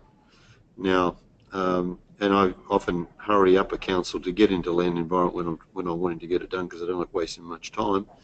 And councils always get worried about it because they have to pay for the costs, and no one reimburses them as well as we don't get reimbursed either. So all these things are difficult matters, but they're all worth considering. Okay, do you want to say anything about this? Only that totally agree with you there, Roy. I mean, the number of case studies that we've got where the relationships between your consultants and councils can make or break specific just pieces of your applications, and just one part of the puzzle can just change the entire outcome. And you've been brilliant at things where they say you can't get a subdivision or you can't do this, and you look beyond that, get your man in there and bang, and you've made us hundreds of thousands of dollars by doing that. So I love this kind of issue. I've also been to cases where we've had an aggressive couple of brothers or some crazy people going to the council. The councils would do everything in their power to stop this because they get their being a bonnet over it. And then when I've come in and been just listening and asking. You may recall on Kate's call just the other week, I don't know if it was on this one or it was on, I think it was on the MAG 7, where we won a case with the council and they let it go through, Kate. They didn't want to go to court, let you build 2 townhouses. And then the lady said, you asked the lady what was that all about, and she said, well, I think the upstairs should have had views, it should have been a lounge, and the downstairs should have been bedrooms, taking advantage for that. And then you very beautifully said to her, that's exactly what we'll build then, because we want to have a good relationship with you. And she was all in love for a moment, and you've put the plan in that she likes, and she's happy, you're happy, we're all happy, and that means we've now got a relationship with that council officer, who, when we come in, if we ever need anything, we'll probably get some brownie points there. Exactly right. And she is the head of planning of the council as well. So she's worked her way hard up that ladder, and now that she's attained that top spot, she wants to stay there for a while, is what she said. So touch wood, while she's in that position of authority and she's making change and doing great things in her local area, that she won't get taken out of that council too quickly, and we can maintain that relationship. But the story Roy just spoke about then, really what happened is that council was having trouble coming up with a solution on what we could do with the block of land. And 2 developers failed before us. They bought the site subject to, and they cancelled it. Now we went in for the same thing that they were trying to do, and we could see how challenging it was, and we came up with a different solution. And our town planner came up with this solution, and council said we can't see why that's not potentially admissible development. However, we can see a number of reasons why we could have issues with this and why we knock it on the head. Council actually said we would need a letter from a planning lawyer explaining why this is a permissible development application to go with your development application with your DA. We spent over $5,000 to get that letter written from a lawyer in Sydney. We made sure we found the best one, not the cheapest one. We found the best one, and just one A4 piece of paper, over $5,000. However, we lodged it with our application. The result was, when we got the approval, we got it face-to-face in council's chambers. The council said these words, because it was to me. They said we didn't like the development application. There was a number of matters that were borderline and things that we would normally not approve. However, in the end, we decided it was grey areas. It did comply legally, and did we really want to go to the Land and Environment Court? So they asked us to provide a lawyer's letter to go with our application. The head of planning doesn't realise it was one of her junior members that actually came up with that idea. And then because they saw this high position lawyer, very well known out of Sydney, writing this letter, they were like, wow, these guys are serious. If we decline this, we're likely going to get a response to Land and Environment Court, as a lot of developers have taken this council to lately.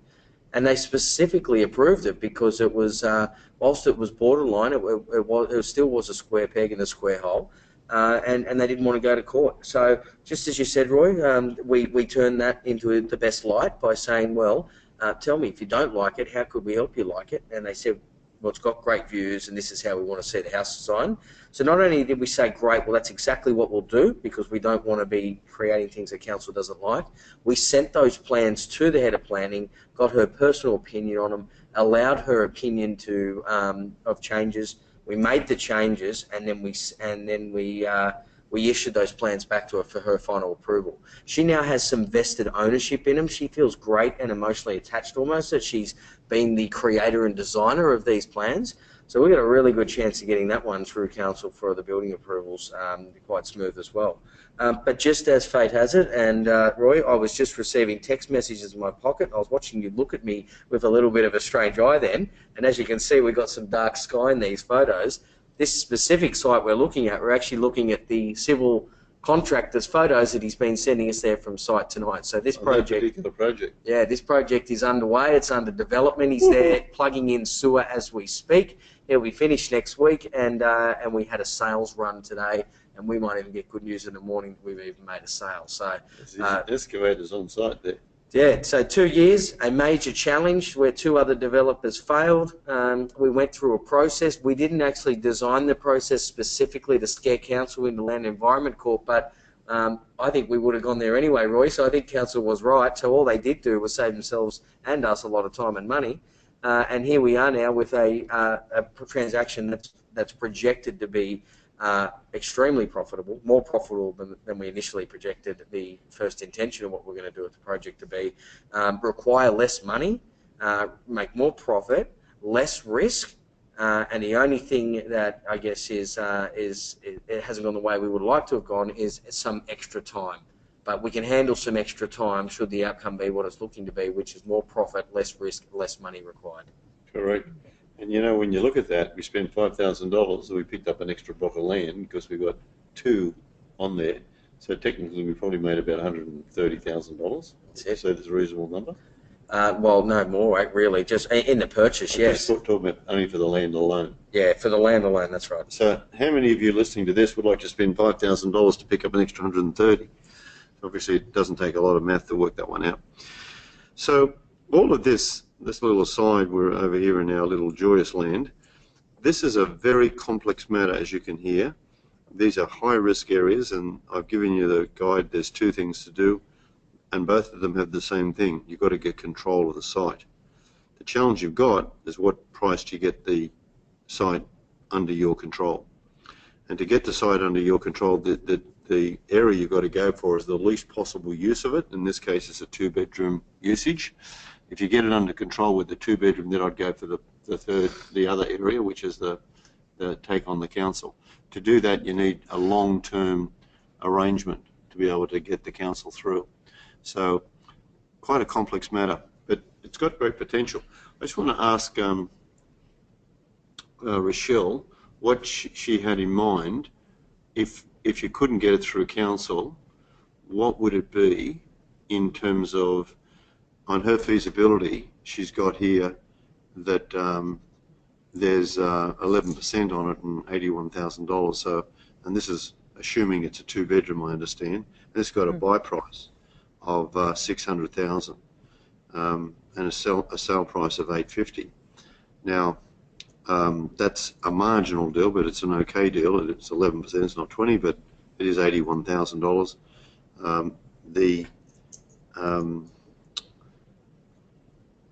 What would you do? And what do you do with those walls? You just take them out. Is that what you're saying, Rochelle? Can you speak on that?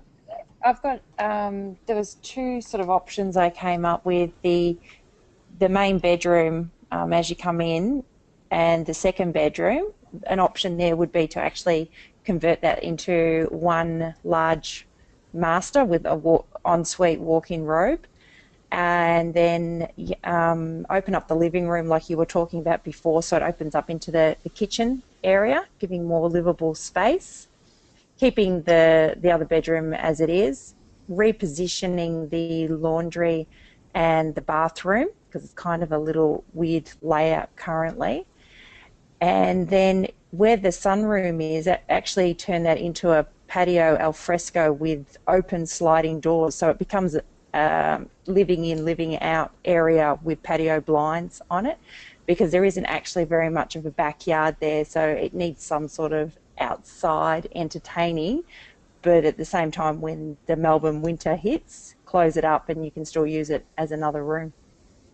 Cool.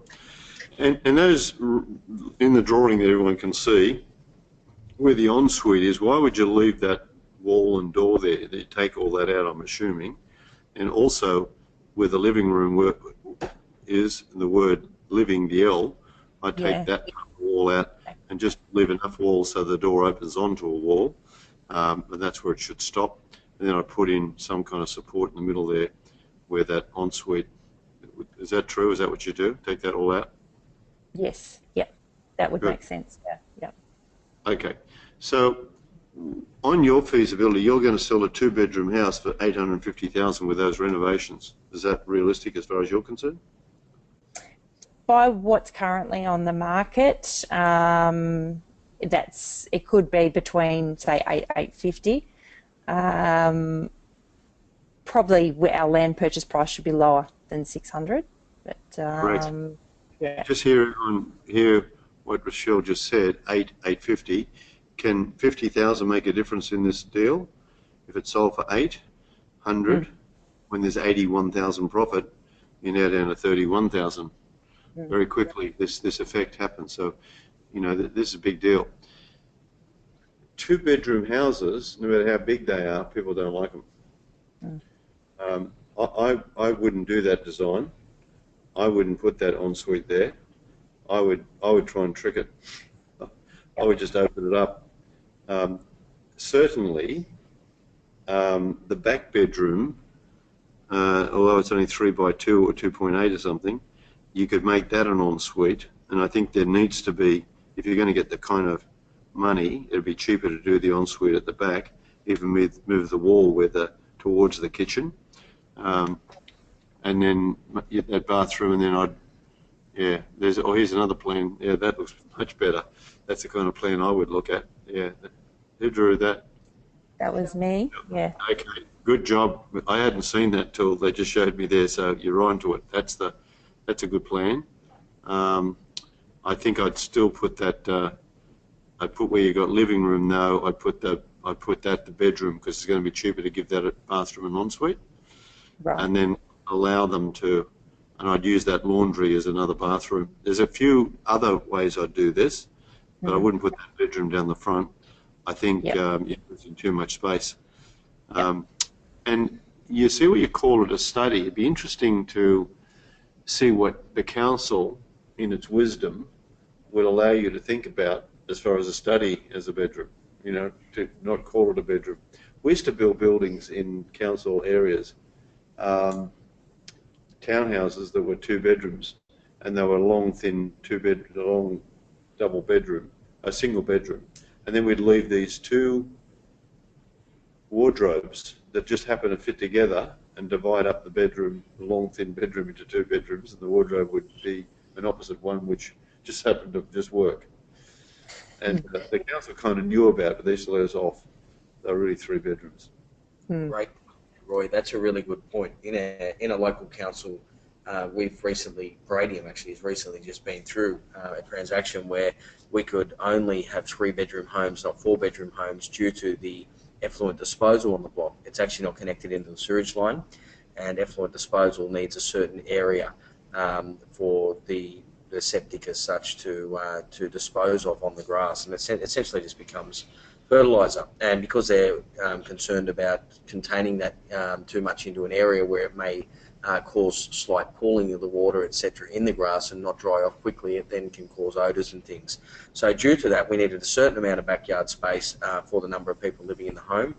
The way they control a number of people living in a home is the number of bedrooms. Exactly what they're doing here with this car parking issue. They're saying, well, we don't want too many cars here, so we'll reduce the bedrooms down. And we then were in the same position. And the way we decided that we wanted a 4-bedroom and we got around it, one talking to council, was we said, if we leave the robe out of the bedroom, because it is going to be used as an office and an office needs privacy and to be able to close the door, will we accept that? Now, the answer was no. It was too blatantly obvious that it could be used as a bedroom, and the council said no. We will have issues with this plan, and we will decline the building application. As soon as we said to them, what about if we put double sliding doors that open into the cavity of the wall, so that the double doors, it's almost like it's a big open room that just happens to have double doors that can slide together to close off the room for heating and cooling purposes, should it be required. However, the intention is to have it as an open office. The answer was yes. We could get that approved. So we didn't need to have a complete missing wall to clearly show that it's not a bedroom. All we needed was two standard size doors facing towards each other, meeting in the middle, that opened outwards, so that the room could be either closed off or opened up. And that gave us our intention, which was, whilst we didn't intend to do anything not with the law, we wanted to be able to market the property to our buyer, who we're not in control of, who may see the potential of being able to use that fourth room as a bedroom, or use it as a 3-bedroom plus office. So it's usually just about each council. They're all different. It might depend on the person you get to speak in there. Again, as Roy said before, having the right town planner on board and getting that kind of a conversation going will likely get you a better outcome than just if you were to walk in there and say, look, we're trying to bend the rules here. Great point. So, Rochelle, just talk to me about the parking. What did the council say to you about the parking, and what has your town planner said about the parking? So the reason I've given the parking issue is because there is no actual off-street parking on the premises now that they've removed the back part, because there was a garage in the back block until the subdivision, and because they can only allow a certain amount of cars on the street, they're only able to give one permit car pass for that house, and that's why they want to make it a 2-bedroom for one. So if it's 3, they have to give 2 permits, and they just don't have that space for street parking. So the question is, what would Batman do at a time like this?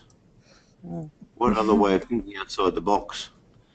What comes up for this Batman is that the council would have a parking levy, and you could make a payment to the council for the infrastructure for parking. And there's probably a council car park that they may take that levy. I'm not saying that's a definite, but I'd inquire into that. And it may cost you $20,000 for the parking levy. That $20,000 may be the big difference to give them $20,000, and all of a sudden you've got a 3-bedroom house back again, which could be worth a lot more than $20,000. Exactly. So this is where the town planner, and you've got to ask these questions, ask questions that they haven't thought of to ask, and try and find some precedences there.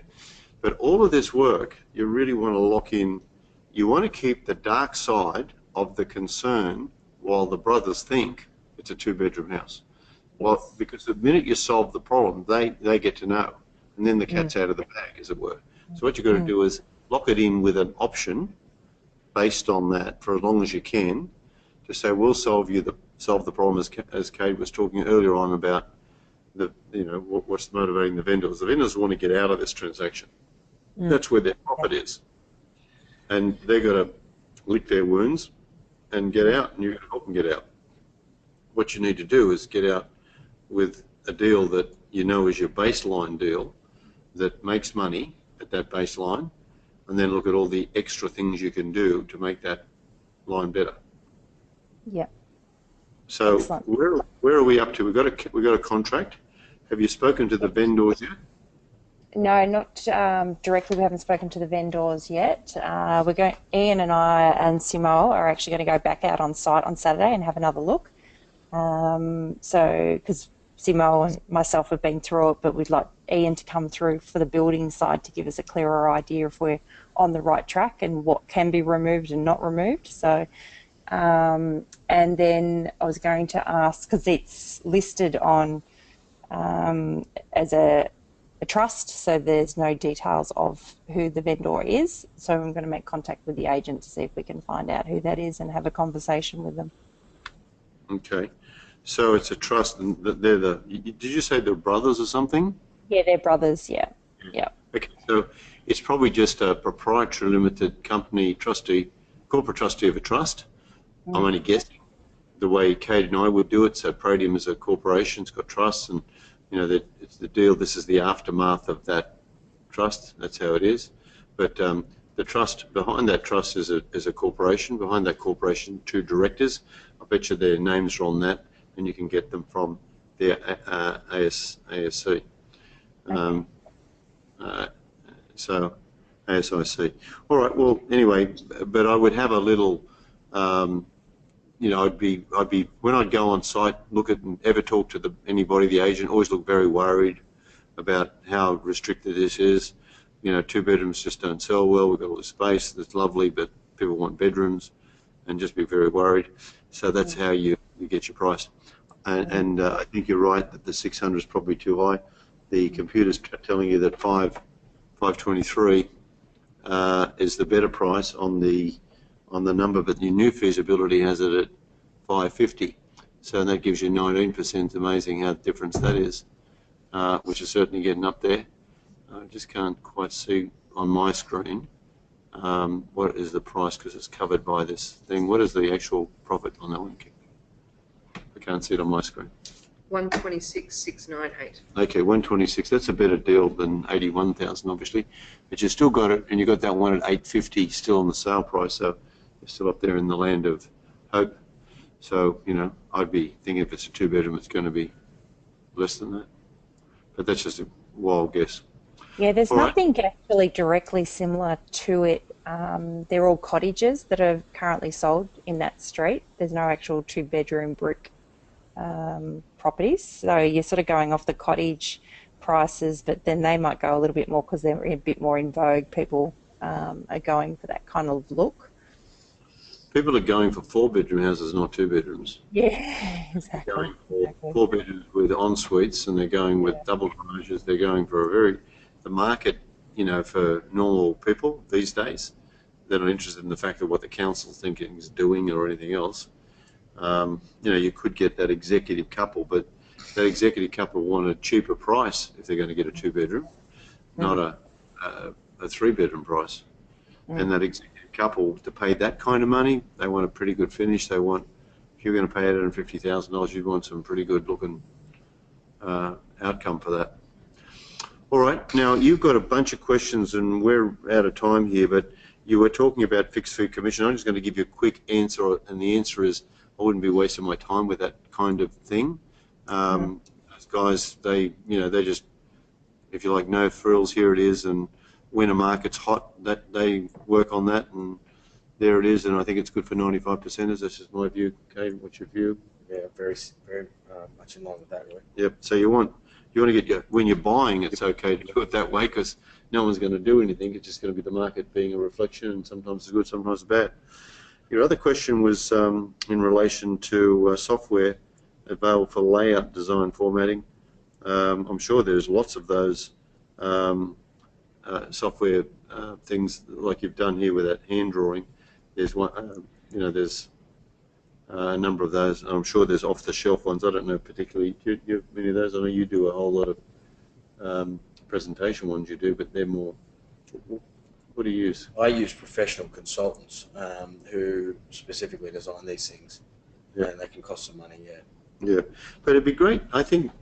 I'm sure there's a $500 kind of software thing and draw your own plan and all that, and I think it's really clever. I think it's a good little investment. If you there's programs that I've seen advertised online where you can send a PDF version of a 2D plan, and for $150 you get back a 3D version of a plan with all the elevations, roof on the lot. And you can even change the roof styles and all sorts of things. And it looks a bit like the game The Sims, where you look through the roof should you want to, and you can actually even see the walls inside in 3D. It's just incredible now, and here I am behind the times, not keeping up with technology, been paying these exorbitant prices for these professional, beautiful images that we get done on our packages that sell our packages, so it's extraordinary value. But here we've been paying the kind of fees of $600, $1,000 for these images, and actually one of your clients, Roy, has introduced me to a new system where they get sent over to India. They come back just as good or better, and they only cost about $200.